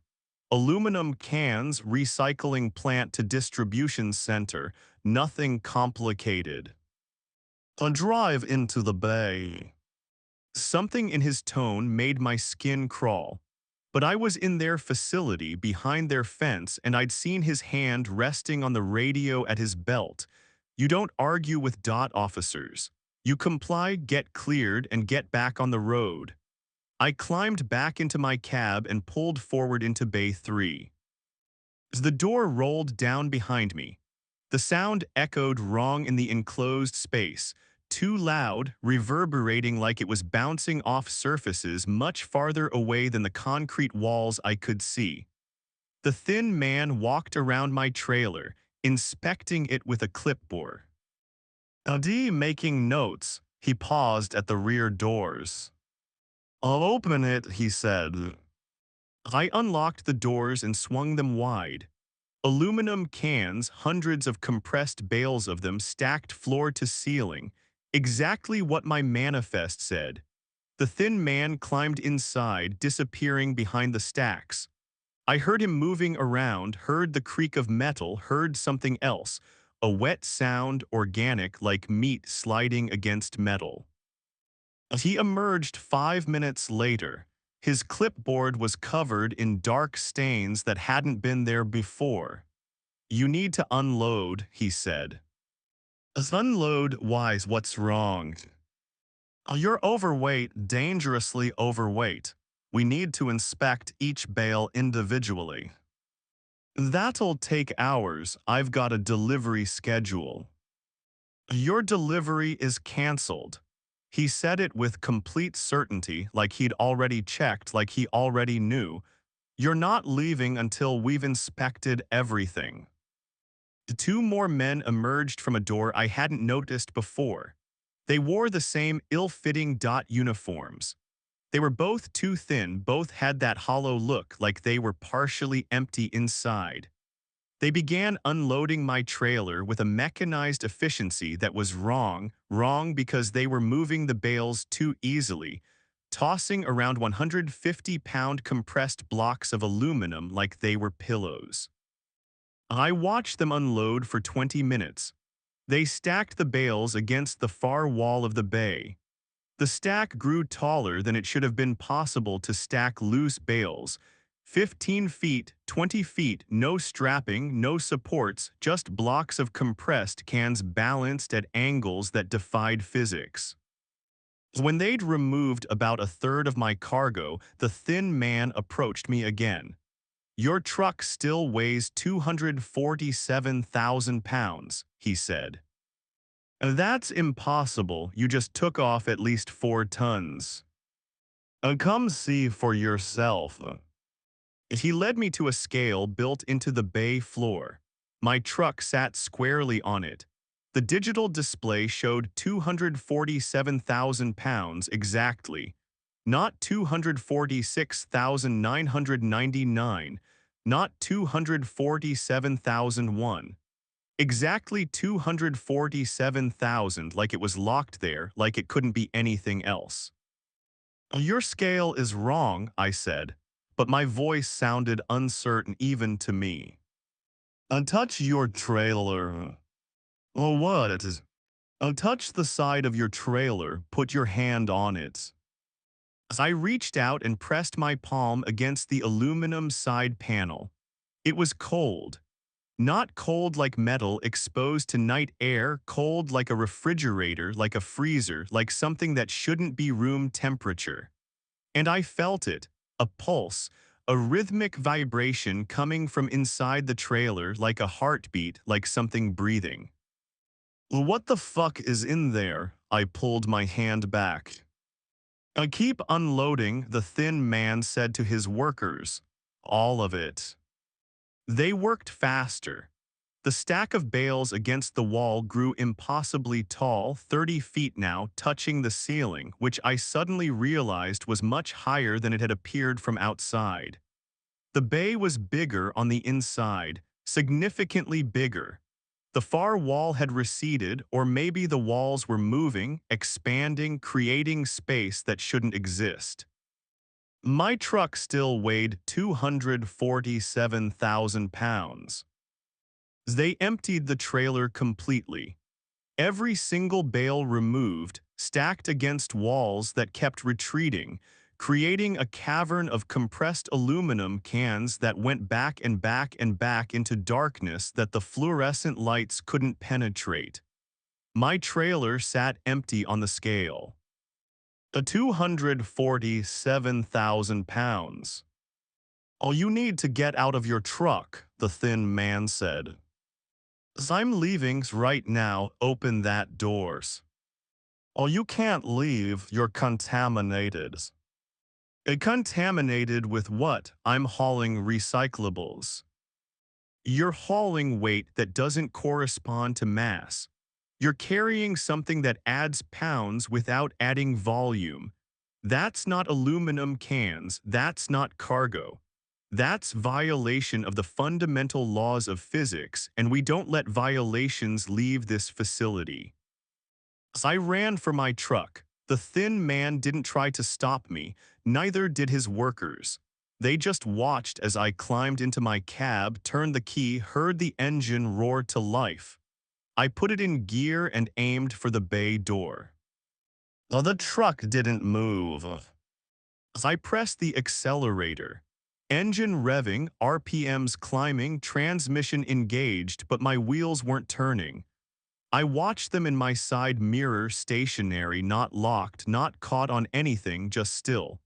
Like the truck had infinite weight, infinite inertia, like it was anchored to the earth itself. As I tried for 10 minutes, switching gears, rocking back and forth, burning through diesel while going absolutely nowhere.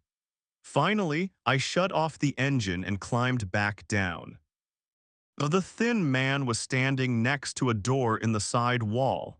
This way, he said. Where? Processing. Everyone who comes in overweight goes through processing. It's the only way to remove the contamination. I'm not contaminated, your scale is broken, your whole facility is.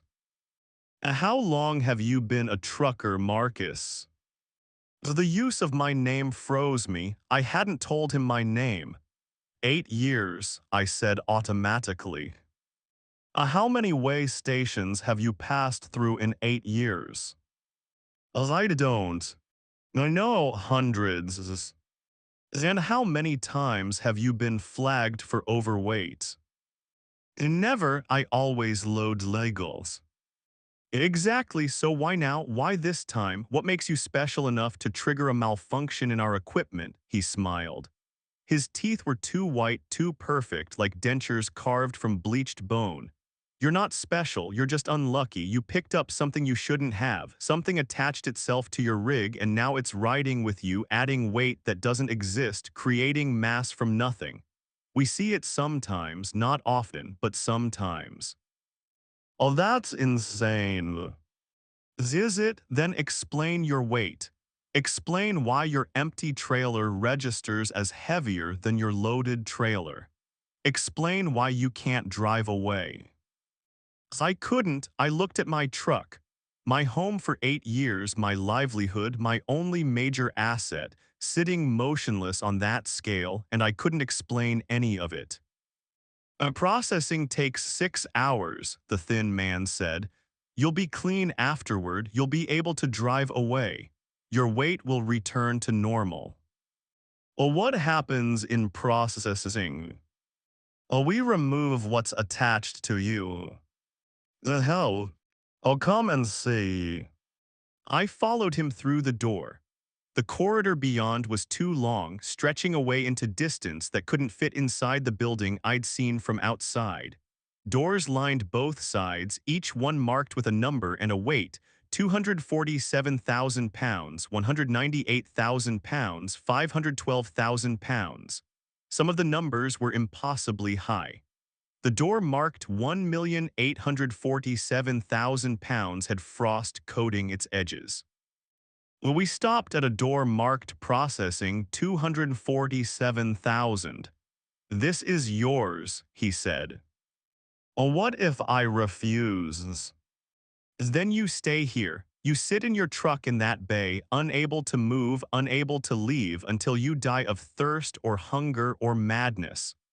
We've got 3 trucks in long-term storage right now.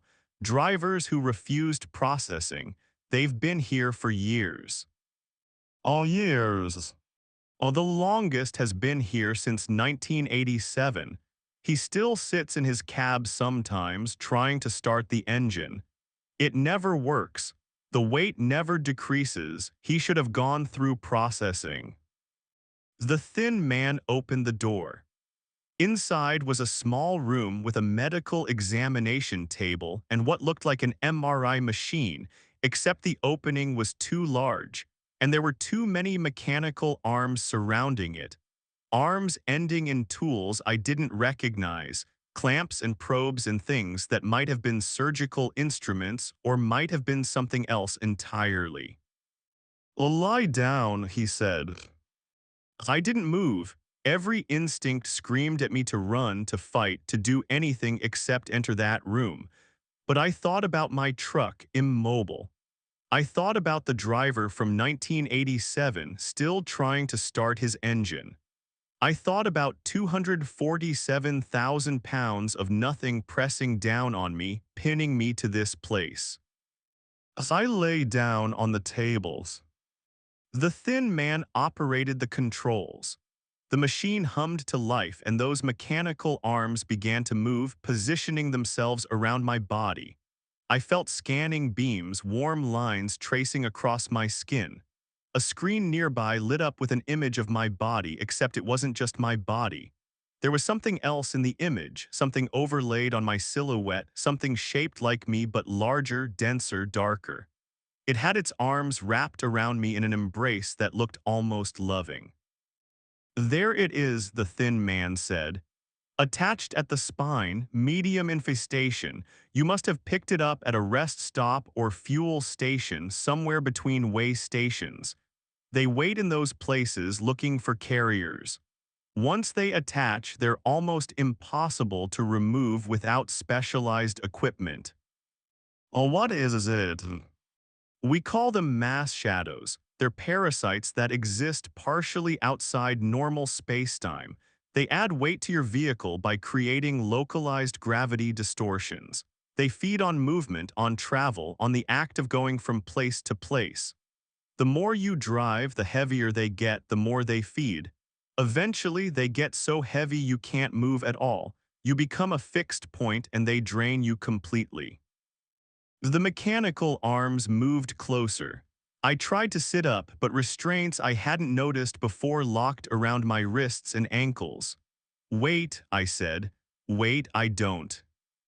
Removal is painful, the thin man said. I'm sorry, we don't have anesthesia.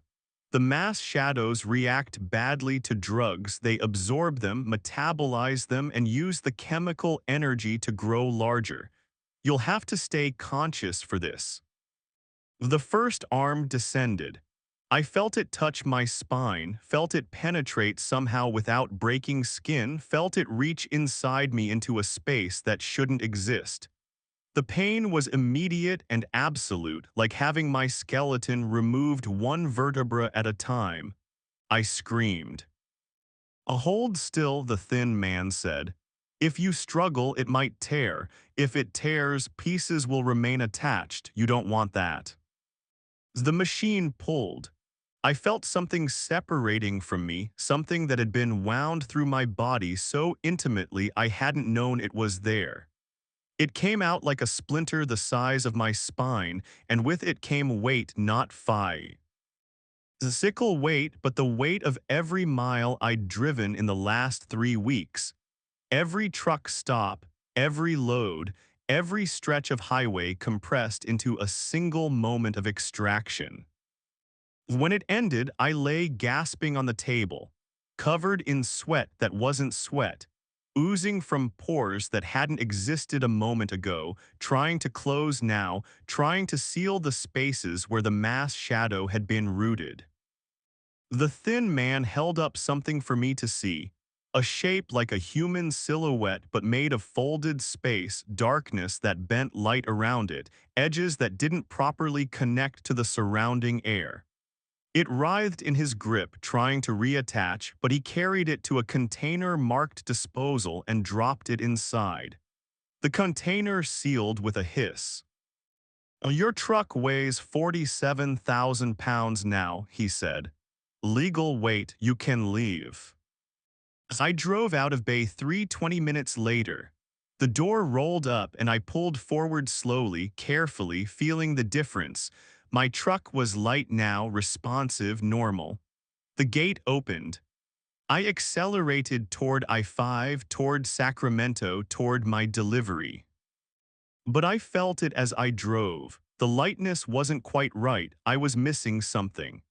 The spaces where the mass shadow had been rooted were still there, still empty, and now they were filling with something else. Cold air, vacuum, the absence of existence. I checked my mirrors constantly, expecting to see it there attached to my trailer, having crawled back on. Nothing, just empty highway. My scaled ticket from the weigh station sat on my dashboard. Time of weighing, 2:47 a.m.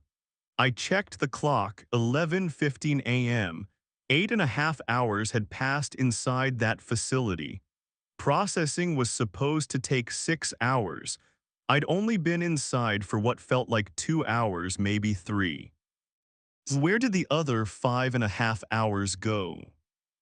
I made my delivery. Warehouse workers unloaded my trailer, aluminum cans exactly as manifested, nothing unusual. They didn't comment on the dark stains on the trailer floor, the ones that looked like oil but didn't smell like oil, didn't smell like anything. I didn't mention them either. I've been driving for 3 days since then. I've passed through 6 different weigh stations. Every single one has waved me through without stopping me. The operators look at their screens, look at my truck, and gesture me forward with expressions I can't quite read, relief maybe or pity. My truck feels different now.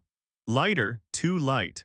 Like the removal took something from me, something I needed, and now there's a hollow space where it used to be. I catch myself checking my weight compulsively, pulling onto truck stop scales, watching the numbers. They're always legal, always within limits, always perfect. Too perfect. Last night I passed the weigh station where this started. The building looked abandoned, windows dark, bay doors closed. But I saw lights in the back, behind that razor wire fence in Maintenance Bay 3. I saw shapes moving inside, thin shapes in 2 large uniforms, and I saw trucks in there, 6 of them, all sitting motionless on scales. I drove past quickly. My next load is tomorrow. I'm carrying electronics, light cargo, maybe 12,000 pounds. But I weighed myself this morning, just me standing on a bathroom scale, and I weighed 247 pounds. I've never weighed more than 180 in my life. I'm not eating more. I'm not gaining fat. The weight is just appearing, accumulating, pressing down. Something's still attached to me. Something they didn't remove, couldn't remove, something that's growing in those empty spaces they left behind. I can feel it sometimes late at night, wrapped around my spine like a lover, like a parasite, like something that's decided I'm home. I'm not going back to that way station. I'm not going through processing again. I'm just going to keep driving, keep hauling, keep moving until the weight gets too much and my wheels stop turning and I become one of those fixed points, one of those drivers who sit in their cabs for decades, trying to start engines that will never start. At least then I'll stop feeling so hollow. Story 8: The Passenger. The woman in my passenger seat had been crying blood for the last 40 minutes, and I couldn't make her stop. I couldn't touch her, my hand passed right through her shoulder when I tried, and I couldn't make her get out because we were doing 70 miles per hour on Highway 50 through Nevada and she'd appeared in my truck while I was driving, materializing in the seat like she'd always been there, like I'd picked her up hours ago and forgotten. My name is Robert Hayes, and I've been hauling cross-country for 19 years. I've seen hitchhikers, lot lizards, truckers who hadn't slept in 3 days hallucinating spiders on their windshields.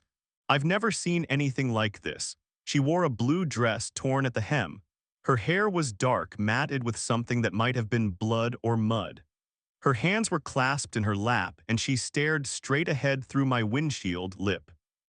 Jess moving silently, and red tears streamed down her face in steady rivulets, dripping onto my seat. Except when I looked directly at the seat, there was nothing there, no wetness, no stains, just worn fabric and a woman who was and wasn't there simultaneously. I'd picked up a load of industrial plastics in Salt Lake City at 6 p.m. Standard night run across Nevada to Reno, then south to Sacramento. 8 hours, maybe 9 with breaks, easy money.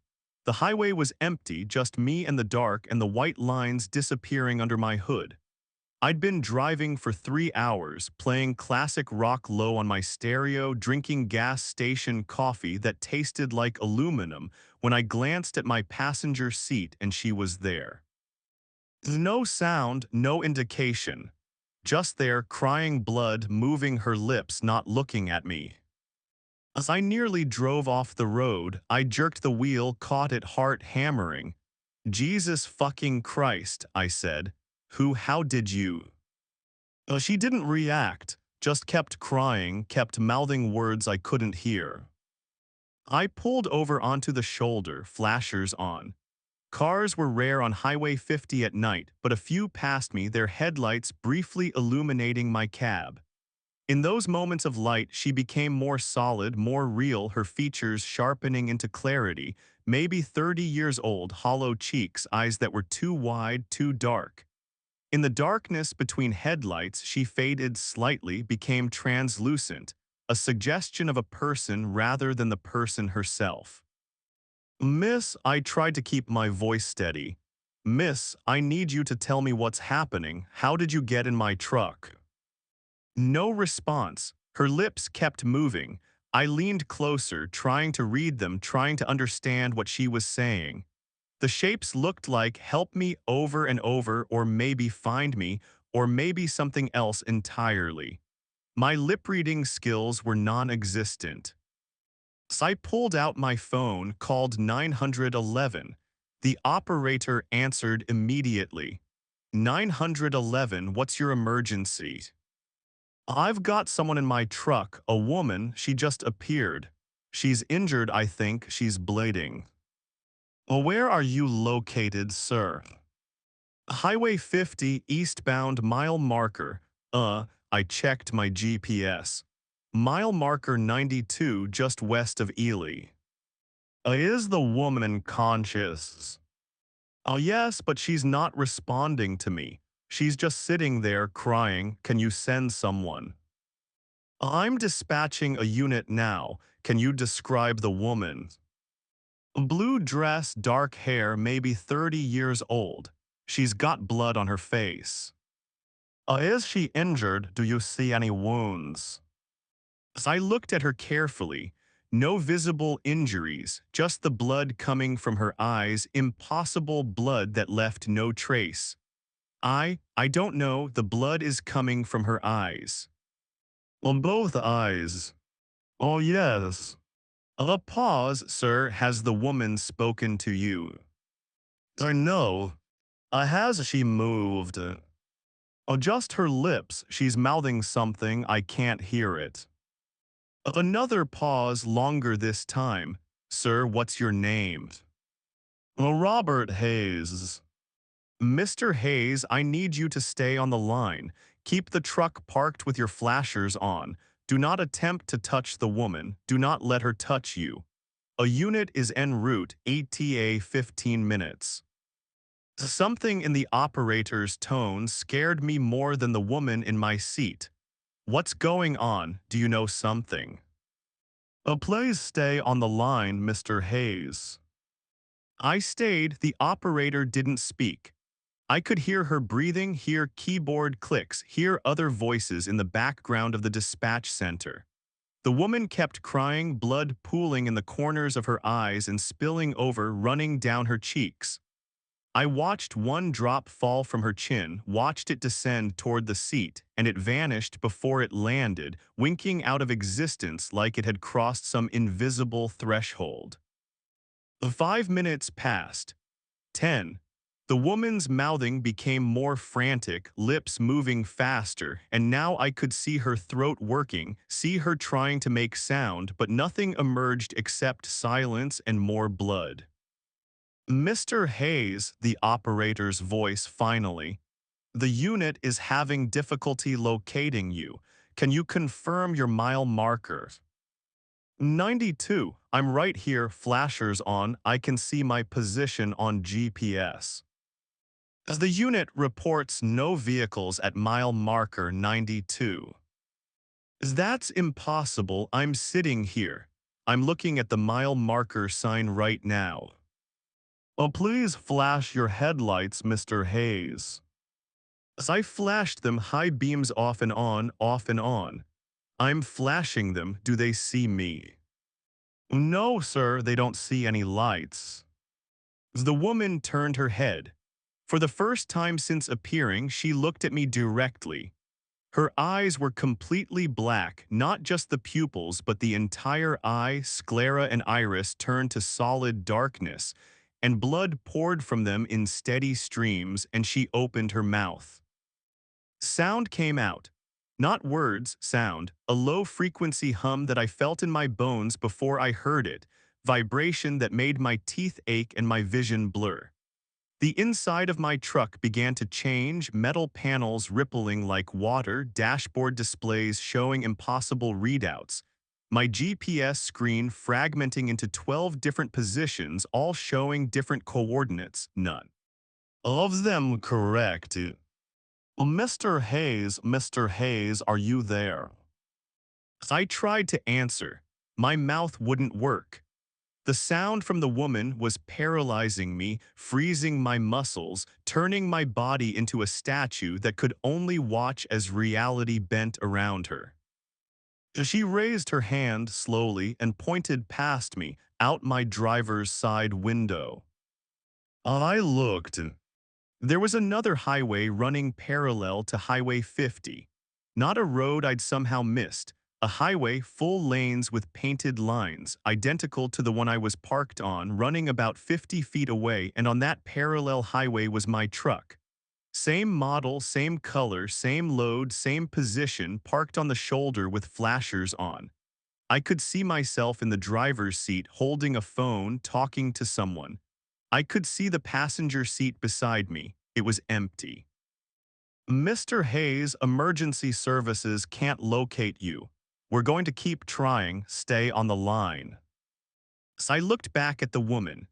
She turned away again, was staring forward, and now I could hear what she was saying, actual sound, her voice thin and distant like it was coming from the bottom of a mine shaft.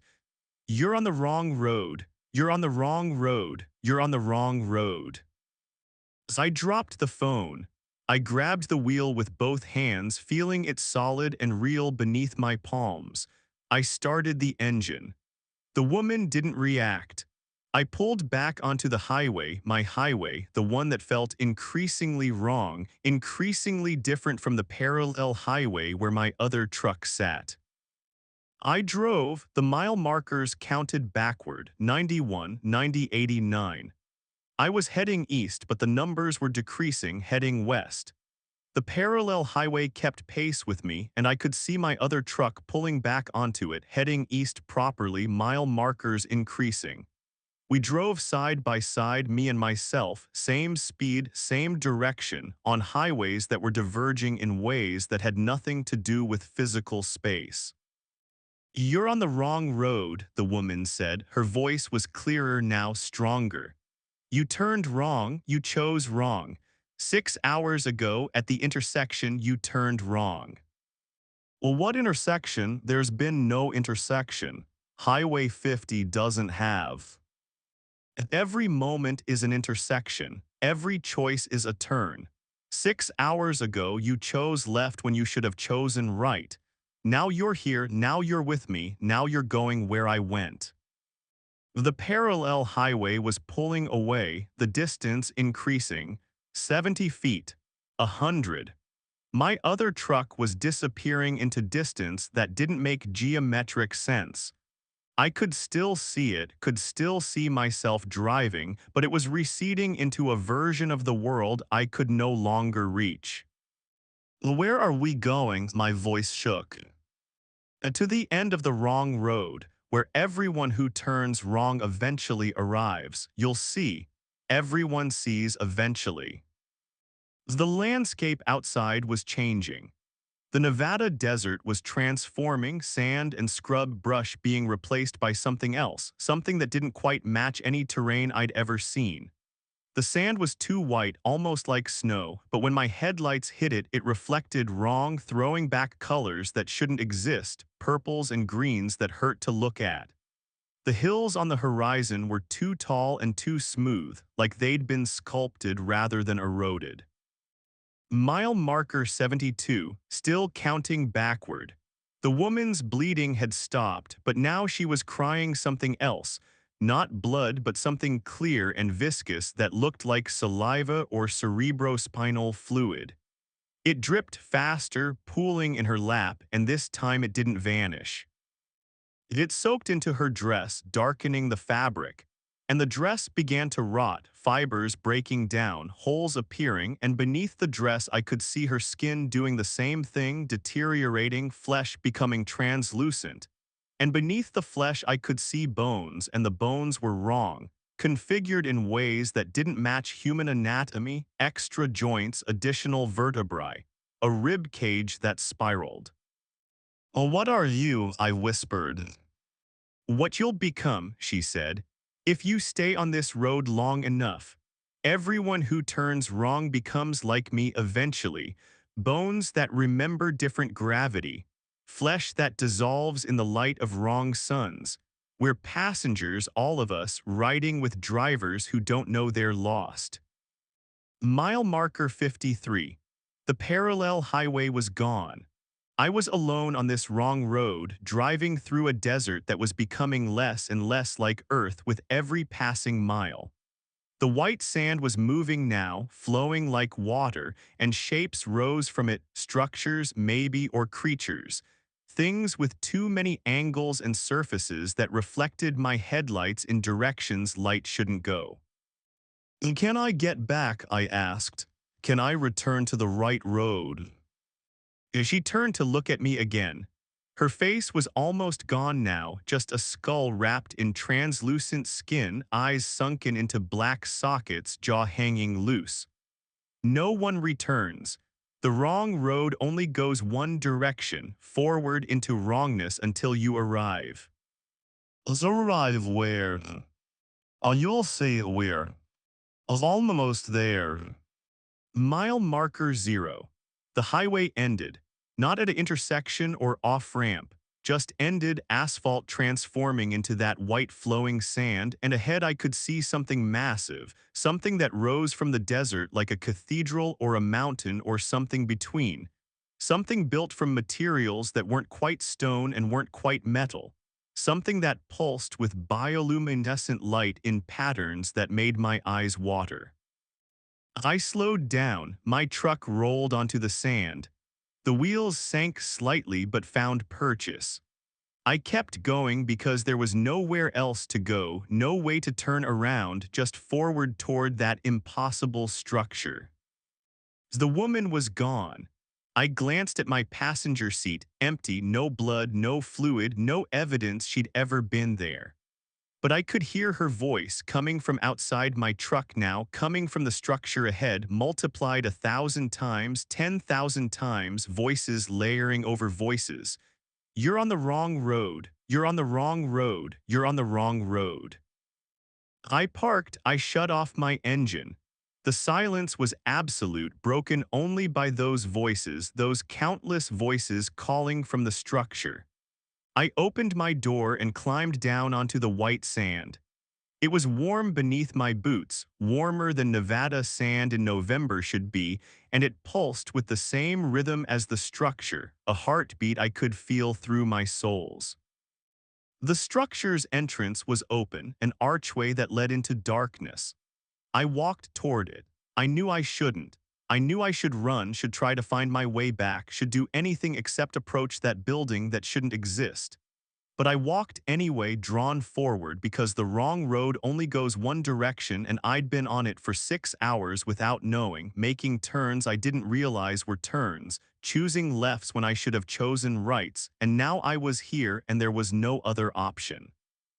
I entered the structure, and inside were trucks.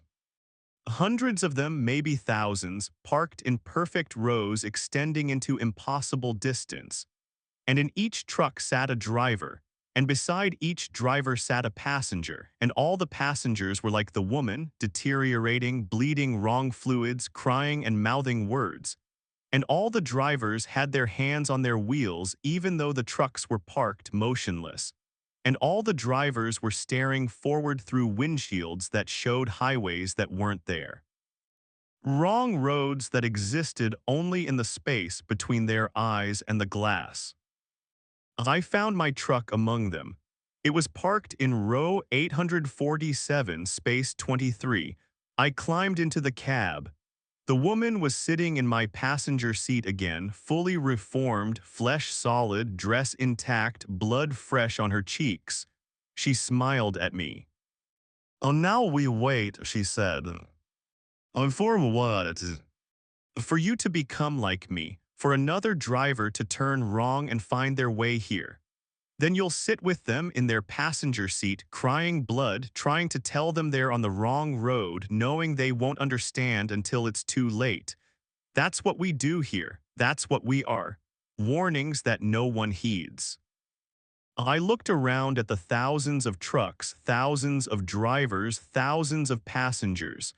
Some of the trucks were ancient, from the 1950s, from before. The drivers hadn't moved in decades.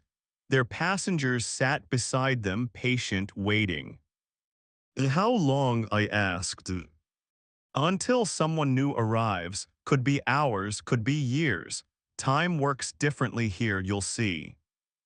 I put my hands on the wheel. The position felt natural, comfortable. Home. I'd spent 19 years with my hands in this position, on wheels in trucks on roads that went from place to place, point A to point B, deliveries and pickups and miles that counted towards something. These miles don't count. I'm still here. The woman sits beside me crying blood. My hands are on the wheel. I'm staring through my windshield at a highway that doesn't exist, watching mile markers count backward forever, watching my other self drive on the right road, making the right turns, delivering loads, going home. Sometimes I see headlights approaching the structure outside. New arrivals, new drivers who turned wrong, who chose left instead of right, who didn't know that every moment is an intersection. They park their trucks. They walk inside. They find their spaces in the endless rows. They take their positions behind their wheels. The structure is getting crowded. We're going to need to expand soon, add more rows, more spaces. The wrong road is popular. So many turns, so many chances to choose wrong. The woman says it's getting worse, that more drivers arrive every year, that eventually there will be more trucks on the wrong road than the right one. As I believe her. So I'm still waiting. My hands are on the wheel. The woman is still crying. When the next driver arrives, I'll leave my truck. I'll appear in their passenger seat. I'll cry blood and mouth warnings they won't understand. I'll point to the parallel highway where the right road runs. I'll watch their face as they realize they're lost. It's my purpose now. It's what I am.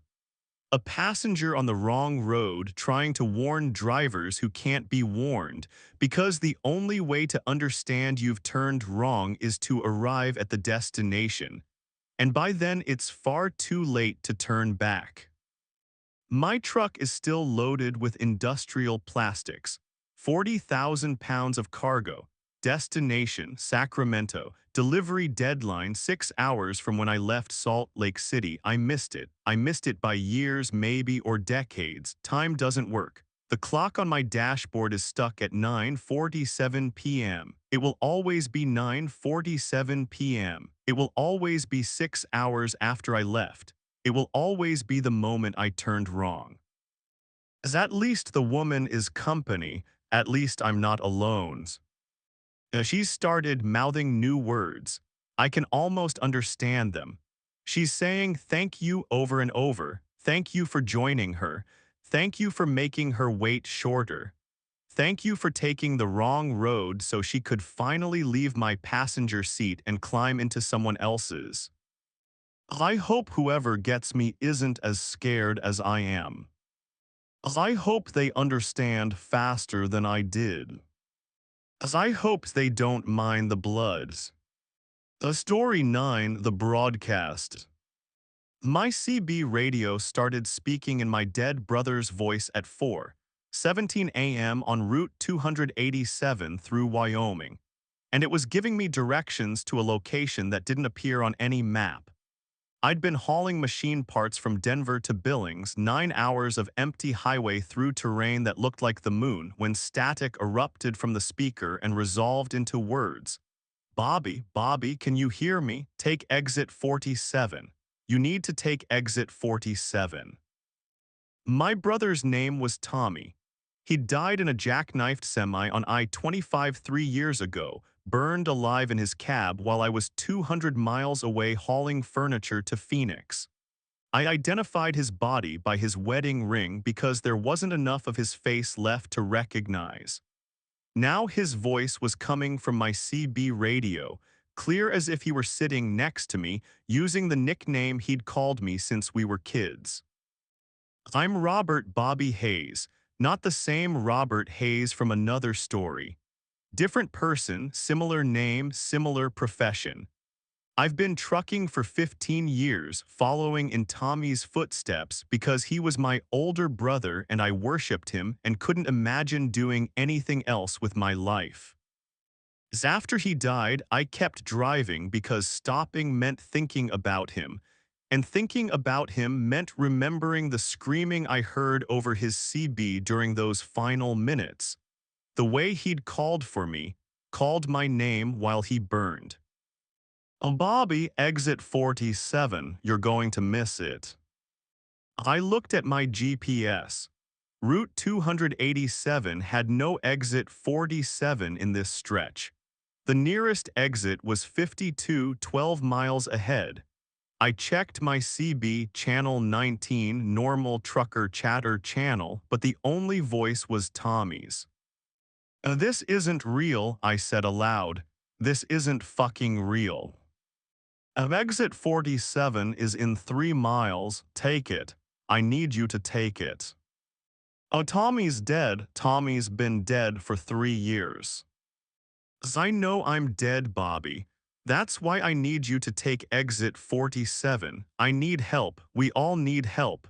We're stuck and we need help, and you're the only one who can hear us. My hands were shaking on the wheel. I'd been awake for 11 hours running on coffee and adrenaline and the kind of exhaustion that made you see things that weren't there. This was hallucination, stress, grief I'd never properly processed, not real.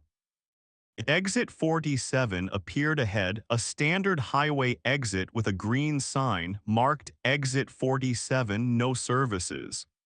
It shouldn't exist. I'd driven this route a dozen times. There was no Exit 47. Take it, Bobby, please, I'm scared. It's dark here and I'm scared and I need you. I took the exit. The off-ramp curved away from Route 287 into darkness so complete my headlights barely penetrated it.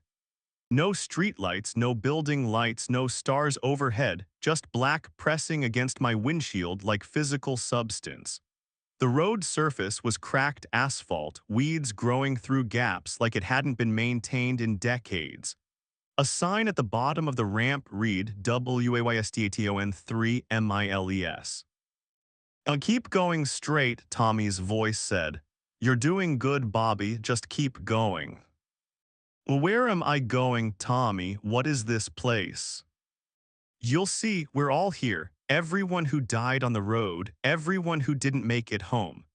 We got stuck here between leaving and arriving.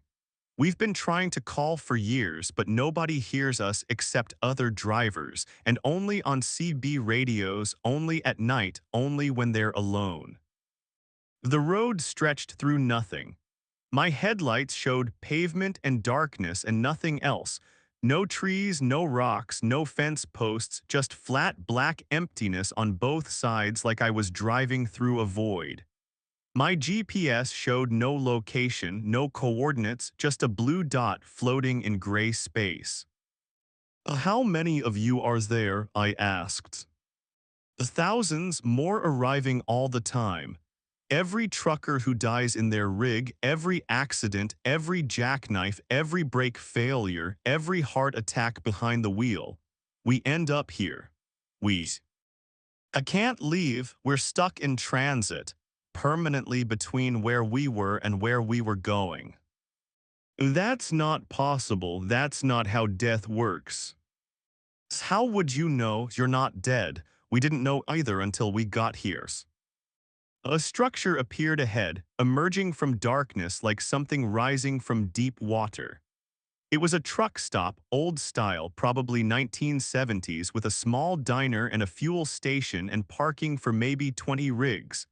Lights burned in the windows, pale yellow and flickering. The parking lot was full of trucks, dozens of them, all ancient models, all showing signs of severe damage, crushed cabs, burned trailers, shattered windshields. Pull in, Tommy said. Park anywhere, I'm in the diners. I pulled into a space between a 1983 Peterbilt with its entire driver's side caved in and a 1996 Freightliner that looked like it had been rear-ended so hard the trailer had crushed the cab halfway. I shut off my engine. The silence was absolute, broken only by my own breathing and the faint hum of fluorescent lights from the diner. As I climbed down, the air was wrong, too still, too warm, no wind at all. My boots crunched on gravel that didn't sound like gravel, that made a hollow sound like I was walking on broken glass. I approached the diner. Through the window I could see people inside, maybe 30 of them, all sitting at tables or the counter, all wearing clothes from different decades, all perfectly still. They weren't eating. They weren't talking. They were just sitting, staring at nothing, waiting. As I opened the door, a bell chimed. Everyone turned to look at me simultaneously, their movements synchronized like they were one organism operating multiple bodies. Their eyes were hollow, dark, and when they saw me, saw that I was alive, solid, real, something like hope flickered across their faces. Bobby, Tommy stood from a booth in the corner. He looked exactly as I remembered him, 34 years old, stocky build, wearing his favorite flannel shirt and his trucking company cap. No burns, no injuries, just Tommy whole and alive and wrong. I approached him slowly. You're not Tommy. As I am, I'm what's left of him. The part that didn't burn, the part that got stuck here when I died. Come sit, we need to talk. I sat across from him. Up close, I could see the differences. His skin was slightly translucent, like paper held up to light. His hands didn't quite touch the table, hovering a millimeter above the surface. His breathing was wrong, too regular, like it was being performed rather than automatic. "Well, what is this place?" I asked. "The way station, a rest stop between life and death. When truckers die violently, suddenly still in motion, we get caught here. We can't move forward to whatever comes next. We're stuck in the state we were in at the moment of death, traveling, transporting, in motion toward a destination we'll never reach." "Well, why?" "We don't know. Maybe it's because we died doing what we love. Maybe it's because trucks are liminal spaces, neither home nor work, neither here nor there. Maybe it's random cosmic injustice. But we're stuck, and we need help, and you can help us." "The hell?" "Finish our routes." Tommy pulled out a piece of paper, a load manifest. "I was hauling refrigerated seafood from Seattle to Dallas when I died. The load never got delivered. The cargo is still on my truck, preserved in this place, and I can't leave until it reaches its destination. That's the rule here. We're stuck mid-delivery. Complete the delivery, complete the route, and we can move on." I looked around the diner. Every trucker there was holding a manifest, clutching papers like they were life preservers. Some of the manifests were decades old, yellowed, crumbling. "You want me to deliver your cargo 3 years after you died." "Time doesn't work normal here. The cargo is still fresh. The deadline hasn't passed. We exist in the moment of our death perpetually. For me, it's still April 17th, 2020, 11:42 p.m., the moment I jackknifed. It will always be that moment until someone completes my delivery. As I can't, I've got my own load, my own schedules." "Your load doesn't matter. Your schedule doesn't matter. Bobby, I'm in hell, not fire and brimstone worse. I'm stuck in motion forever, driving toward Dallas, never arriving, just this truck stop and the road and the darkness. 3 years for you, eternity for me, please." I took the manifest. Seattle to Dallas, refrigerated seafood, 42,000 pounds, delivery address in Dallas. Consignee signature required. "As if I do this," I said, "if I complete your delivery, you can move on. You can actually die." "Yes, that's what the others say. The ones who have been here longest, who remember truckers leaving. When someone delivers their cargo, they vanish. We assume that means they finally reached death, finally stopped traveling." "Oh, you assume?" "Well, we don't know, but it's better than staying here." Other truckers were approaching now, crowding around my booth, holding out their manifests, all talking at once. "Phoenix to Nashville, automotive parts. LA to Miami, furniture. Portland to Boston, electronics. My kids never knew what happened to me. 20 years I've been here, 35 years, 50 years." Their voices overlapped, desperate, pleading. I saw dates on their manifests: 1987, 1973, 1968, 1954. Decades of dead truckers stuck mid-delivery, holding cargo that needed to be somewhere, waiting for someone alive to complete their routes. "I can't deliver all of these," I said. "I can't deliver any of these. I'm one person. I've got my own life." "Then pick one," Tommy said. "Just one, help one of us, that's all we're asking." I looked at my brother, at the thing wearing my brother's face, speaking in his voice, holding his manifest. the cargo he'd died protecting. As if I take your load, if I deliver it, I never see you again. Oh, you never see me again. Good, the word came out harder than I intended. You're not him anyway, you're just what's left, you said so yourself, the part that got stuck. The part that won't let go, he's gone, he's been gone, I need him to stay gone so I can move on. The Tommy's face didn't change expression, but something in his eyes hurt, maybe, or understanding. Then don't do it for me, do it for yourself. Because if you die out there on the road, you'll end up here too, you'll become like us. And I'll still be here waiting, and we can be stuck together forever. That made me laugh, bitter and sharp. You're threatening me with becoming like you if I don't help you. I'm telling you the truth. Every trucker who dies in motion ends up here, every single one. And you're still driving Tommy's routes, still hauling the same cargo he hauled, still using the same CB channel he used. You're following in his footsteps exactly. What do you think happens when you have the same accident he had? I stood up, I'm leaving. You can't, the exit doesn't work in reverse.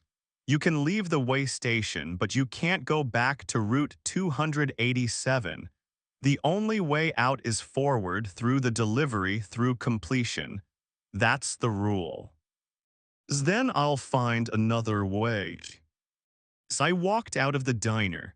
The parking lot was fuller now, more trucks had appeared, hundreds of them crowding the lot surrounding my rig.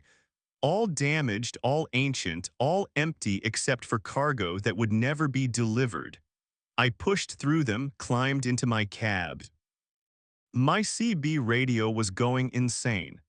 Every channel was broadcasting manifests, dead truckers reading their cargo lists, their destinations, their delivery windows.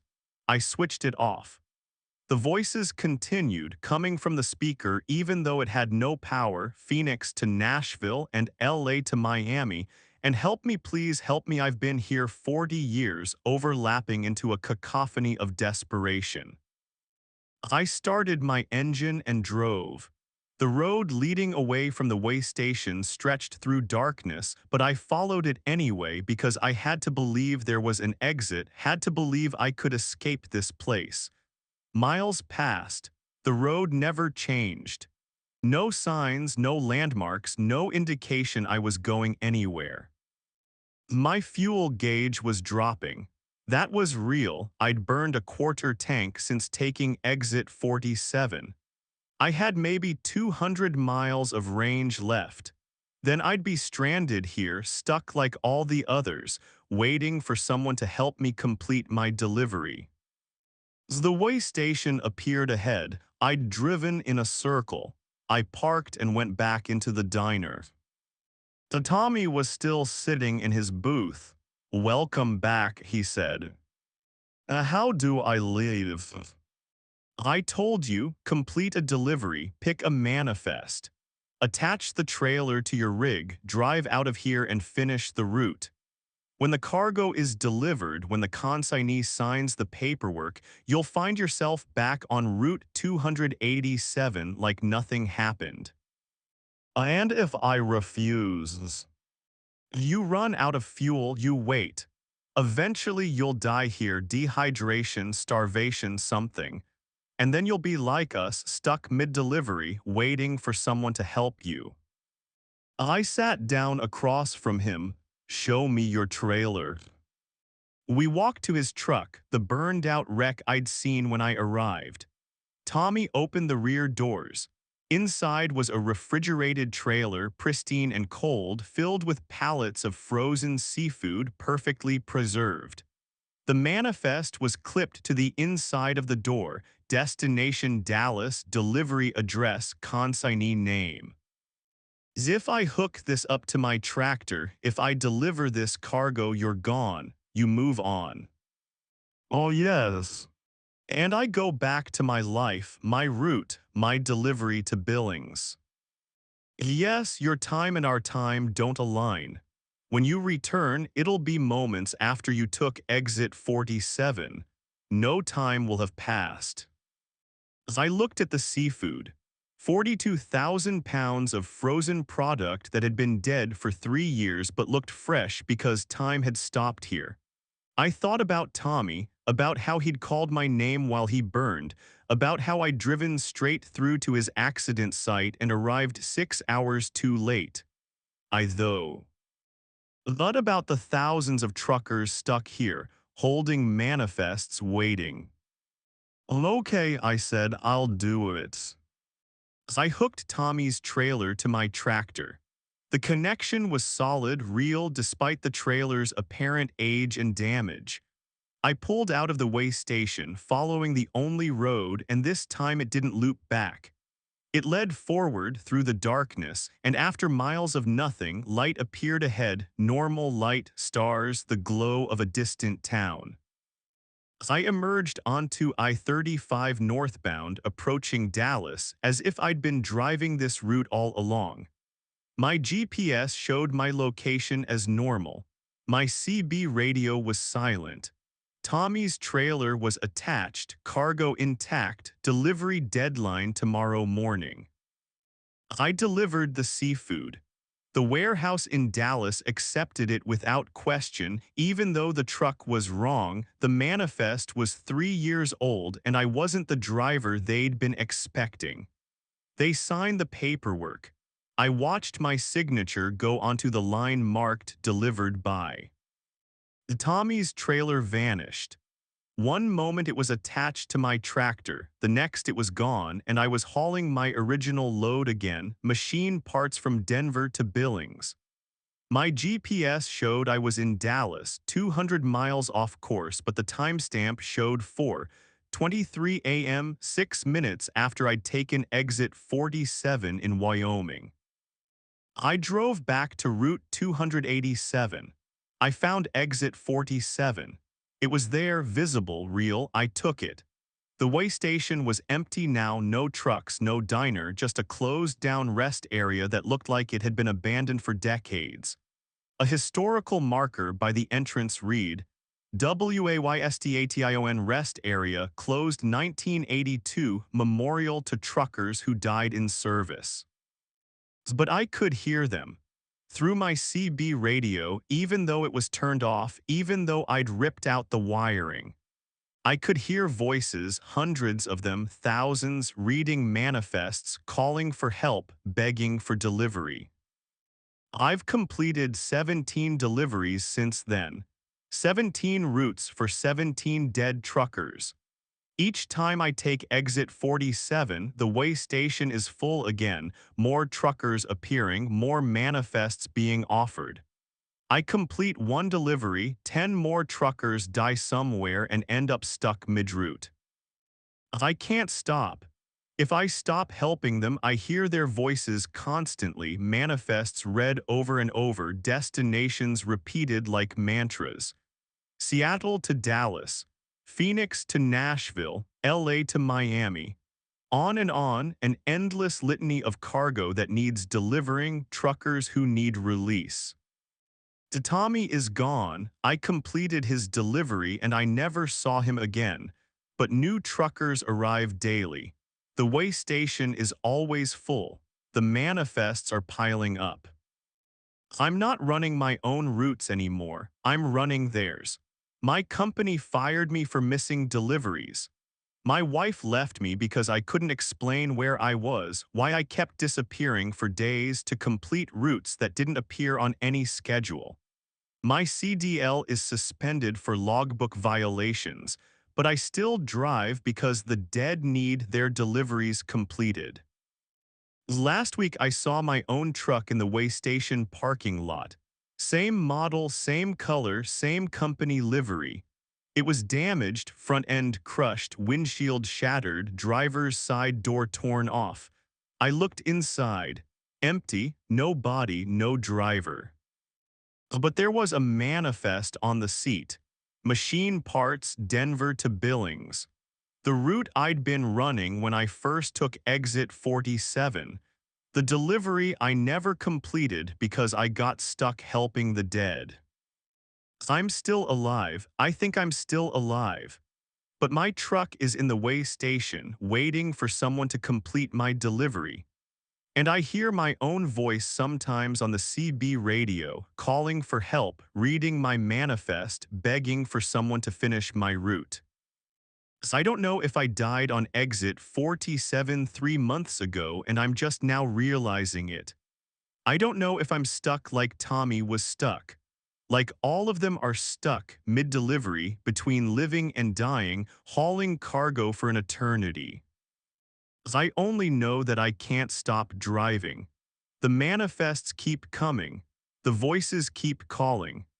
And somewhere ahead on some exit I haven't found yet, there's a way station full of versions of me, all holding the same manifest, all waiting for someone to complete the delivery I couldn't finish. The Seattle to Dallas, Phoenix to Nashville, LA to Miami, Denver to Billings. All routes are one route. All deliveries are one delivery. All truckers are one trucker, driving forever, never arriving, stuck between here and there, between cargo and destination, between life and whatever comes after. I'm still driving, I'll always be driving. Help me, please, take exit 47, complete my delivery. I need to reach Billings. I've been trying to reach Billings for months now, years now, decades now. Time doesn't work right anymore. I just know I have machine parts that need delivering and I can't stop until they're delivered and I can't deliver them because I keep taking exit 47 to help others complete their routes, and my route never gets completed and I'm stuck, stuck, stuck. I'll take exit 47, please. You're the only one who can hear me. Story 10, The Refuel. ING. The fuel pump wouldn't stop filling my tank. I'd been standing there for 11 minutes watching the gallons tick upward, 140 gallons, 150 gallons, 160 gallons, and my truck's capacity was exactly 120 gallons. Diesel was pouring into my fuel tank, but it wasn't overflowing, wasn't spilling, just disappearing into a tank that should have been completely full 7 minutes ago. The counter on the pump showed $847.32 and climbing, and I couldn't make it stop. My name is Angela Reeves. I've been hauling intermodal containers up and down I-5 for 6 years, running ports from Seattle to San Diego and back. I know trucks. I know fuel systems. I know that physics doesn't work this way, that fuel tanks have finite capacity, that 120 gallons is 120 gallons no matter how long you stand there pumping. The truck stop was called Desert Rose, a small independent operation 40 miles east of Barstow on a highway that barely qualified as a highway, more of a two-lane road connecting nothing to nowhere. I'd pulled off I-15 around 2 a.m. looking for diesel because my gauge was showing under a quarter tank and I didn't want to risk running dry in the desert. The GPS had shown this place half a mile off the interstate, open 24 hours. Easy stop, quick fuel back on the road. But the fuel wouldn't stop. I'd tried releasing the pump handle, it kept flowing. I'd tried pressing the stop button, nothing. I'd tried pulling the emergency shutoff, nothing. Diesel poured into my tank in a steady stream, 180 gallons now, 190 gallons, and I could hear it going somewhere. Hear the liquid rushing through pipes inside my truck, filling spaces that shouldn't exist. The attendant behind the bulletproof glass was watching me. I could see him through the dirty window, a thin man with hollow eyes, and he was smiling. Not a friendly smile. The smile of someone watching a mouse try to escape a trap it doesn't understand yet. I ran to the booth. "Turn off pump 6, I shouted through the speaker. Something's wrong with it. He didn't move, just kept smiling. Did you hear me? Turn off the fucking pump. I can't turn it off, he said. His voice was flat, affectless. Pump's doing what it's supposed to do, filling what needs to be filled. My tank is full. It's been full for 10 minutes. Oh, is it? He tilted his head. Check your gauge. As I ran back to my truck, climbed into the cab. My fuel gauge showed empty. Not a quarter tank like when I'd arrived, completely empty, needle buried in the red, warning light flashing. But I just pumped 210 gallons. That was more than enough to fill my tank twice over. The pump was at 230 gallons, $1,247.80. I tried starting my engine. It turned over but wouldn't catch, sputtered, and died. No fuel pressure. The engine was acting like my tank was empty, but I'd pumped enough diesel to fill 3 trucks. Where was it going? I climbed back out, approached my fuel tank, put my hand on it. Cold, freezing cold, like it was filled with liquid nitrogen instead of diesel. I could hear something inside, but it wasn't the normal sound of liquid sloshing.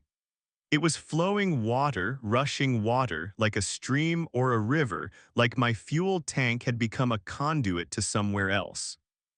A 250 gallons, $1,347.15. Other trucks were parked at the desert rows, 5 of them scattered across the lot, all dark, all silent, no drivers visible. I walked to the nearest one, a Peterbilt hauling a reefer unit. I knocked on the door, no answer. I tried the handle, unlocked. I climbed up and looked inside. The driver was sitting in his seat, hands on the wheel, staring straight ahead. He didn't respond to my presence. I waved my hand in front of his face. Nothing. He was breathing. I could see his chest moving, but he was somewhere else, consciousness locked in a place I couldn't reach. I checked the other trucks, 4 more drivers all in the same state. Sitting, breathing, gone. A 270 gallons. $1,447.50. I ran back to the booth. The attendant was still watching me, still smiling. "What's happening?" I demanded. "What are you doing to us?" Fueling," he said. "Same thing we've always done. You pull in, you pump diesel, you pay, you leave. Simple transaction." This isn't normal fueling. My tank should be full." "Your tank is full, just not the tank you think. You're filling the other tank now, the one that matters." "What other tank?" He pointed at my truck. "Every vehicle has 2 tanks, one for fuel, one for something else. The fuel tank runs the engine, the other tank runs the driver. Most people never know about the second tank. They drive their whole lives and never realize it's there. But it's always there, always needing to be filled, and eventually everyone stops here. Eventually everyone needs to fuel the tank that matters." "Oh, you're insane." "Am I? How do you think you keep driving, Angela? How do you think you stay awake for 16-hour shifts? How do you think you maintain focus for weeks at a time, running the same routes, seeing the same roads? Your body is fuel, your attention is fuel, your ability to keep going is fuel. That fuel comes from somewhere, that fuel gets consumed. And when it runs low, you stop here and we refill it." To 290 gallons, $1,547.85.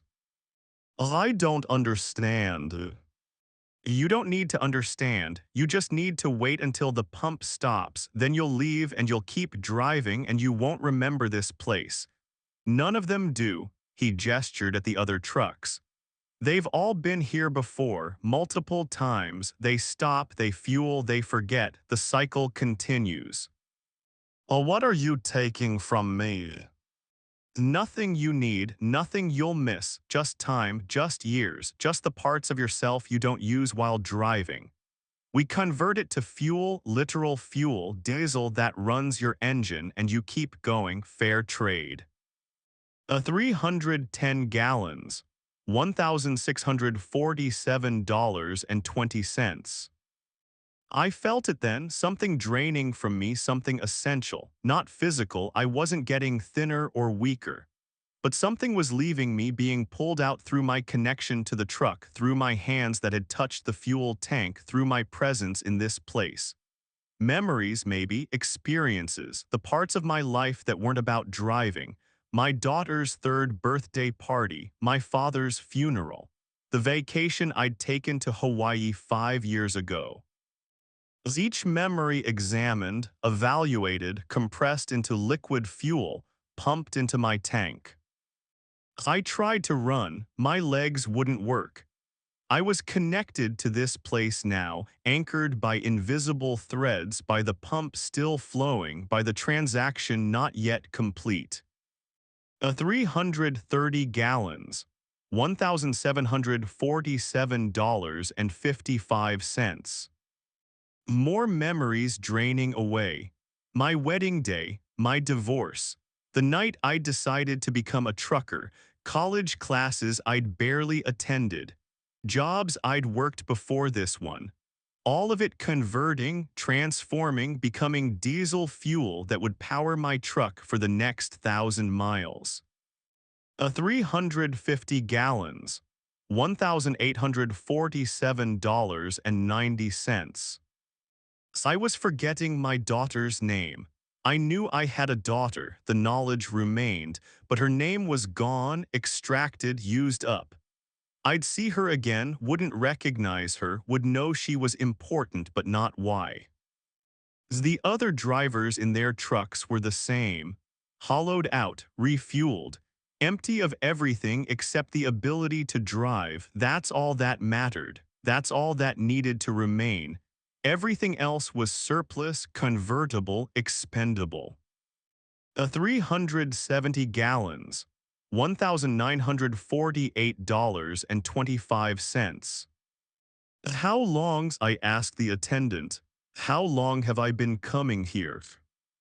3 years, once every 3 months. Same pattern. You run low, you stop, you fuel, you forget. You've had this conversation with me 4 times before. You'll have it again next time. I don't want this. It's everyone wants this. You want to keep driving, don't you? You want to stay on the road, keep running routes, keep earning money. That requires fuel, not just for your truck, for you. And we provide it. We're doing you a favor. 390 gallons, $2,048.60. I couldn't remember what I'd been doing before I became a trucker. The entire first 30 years of my life were gone, compressed into diesel, burned away mile by mile. I was 43 years old, but I only remembered the last 6 years. Everything before trucking had been converted to fuel. 400 gallons, $2,148.95. The pump clicked, the flow stopped. 400 gallons exactly. $2,148.95 on the display. Oh, insert your card, the attendant said. As I pulled out my credit card, my hands moved automatically, muscle memory. I'd done this before multiple times, forgotten each time. I inserted the card. The machine processed the payment. $2,148.95 deducted from my account, payment for memories I'd never remember losing. The receipt printed, I took it. Standard fuel receipt, 400 gallons diesel, $2,148.95 total. Nothing unusual. Nothing to indicate I'd just converted 4 years of my life into fuel. The other drivers were starting their engines, headlights coming on. They were leaving back to their roots, no memory of stopping here, no awareness of what they'd paid for their fuel.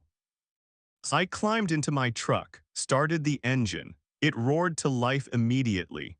My fuel gauge showed full, completely full, first time in months it had been that high. I felt energized, rested, ready to drive.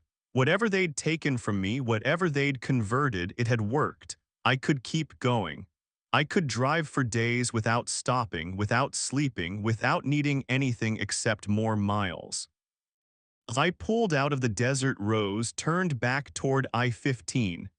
The truck stop disappeared in my mirrors, and as it vanished, I forgot it was there.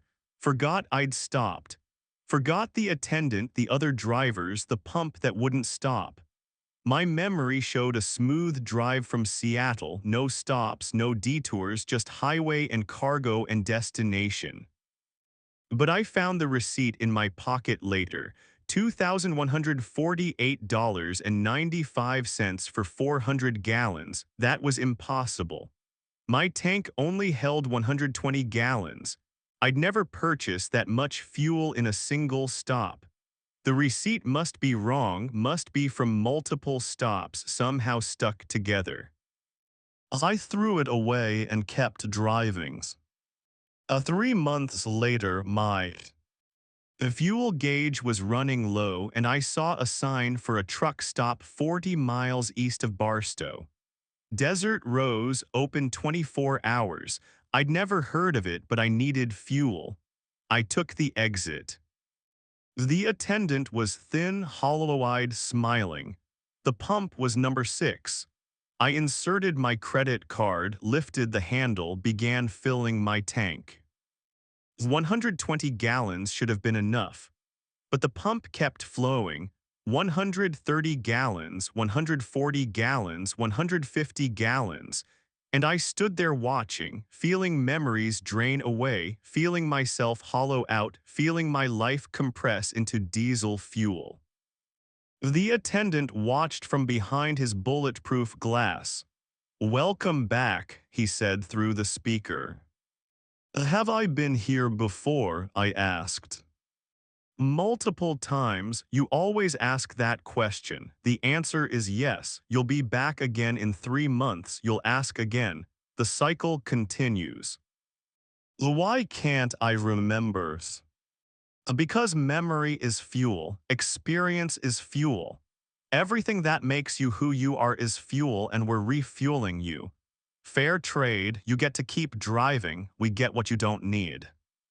What if I refuse? What if I drive away? Your engine won't start, your truck won't move. You'll sit here until you accept the transaction. Everyone accepts eventually. Everyone needs fuel. The pump reached 400 gallons, $2,148.95. It stopped. I paid, I left, I forgot. I've been here 16 times now. I don't remember the first 15, but this time I wrote myself a note before I started fueling. I put it in my pocket, sealed in plastic, with instructions to read it after leaving the desert rose. The note says, "Angela, you stop here every 3 months. Each time you lose more memories. You're forgetting who you were. Soon there will be nothing left except driving. Run, don't come back. Let your tank go empty. Let your engine die. Don't trade yourself for fuel." But I read the note and I threw it away because it doesn't make sense. I need fuel. My truck needs fuel. What else matters? Driving is all I am. Driving is all I've ever been. The road is eternal, cargo is endless, destinations are infinite. I just need to keep moving, keep hauling, keep burning fuel. And the Desert Rose provides fuel. Fair trade, simple transaction, $2,148.95 every 3 months, and I never need to stop anywhere else. My tank stays full, I stay full. Empty and full at the same time, hollowed out and running, a machine that used to be human, running routes between cities I don't remember visiting, hauling cargo I don't remember loading, seeing roads that all look identical because I've forgotten what makes them different. My daughter called yesterday. At least someone called who said she was my daughter. I didn't recognize her voice. She was crying, saying I don't respond to her emails, don't come to visit, don't seem to remember her name. I told her I'd been busy, long hauls, tight schedules. She asked what I'd been hauling. I couldn't remember. She asked where I'd been driving. I couldn't remember. She asked if I was okay. I said yes, I'm fine, never better, fuel gauge is full and roads are clear. She hung up crying. I don't know why. I don't remember what I said to upset her. I need to fuel up soon. Gauge is running low. 3 months since my last stop at the desert rose. Time to go back, time to refuel. Time to trade whatever's left of me for another full tank, another 3 months, another 1,000 miles of empty driving through a country I don't recognize in a truck I don't remember buying. The attendant is waiting. He's always waiting, smiling his hollow smile, ready to convert my memories into diesel, my experiences into miles, my humanity into fuel. A fair trade. A simple transaction. The $2,148.95. I'll be there soon. I'll always be there. I never left.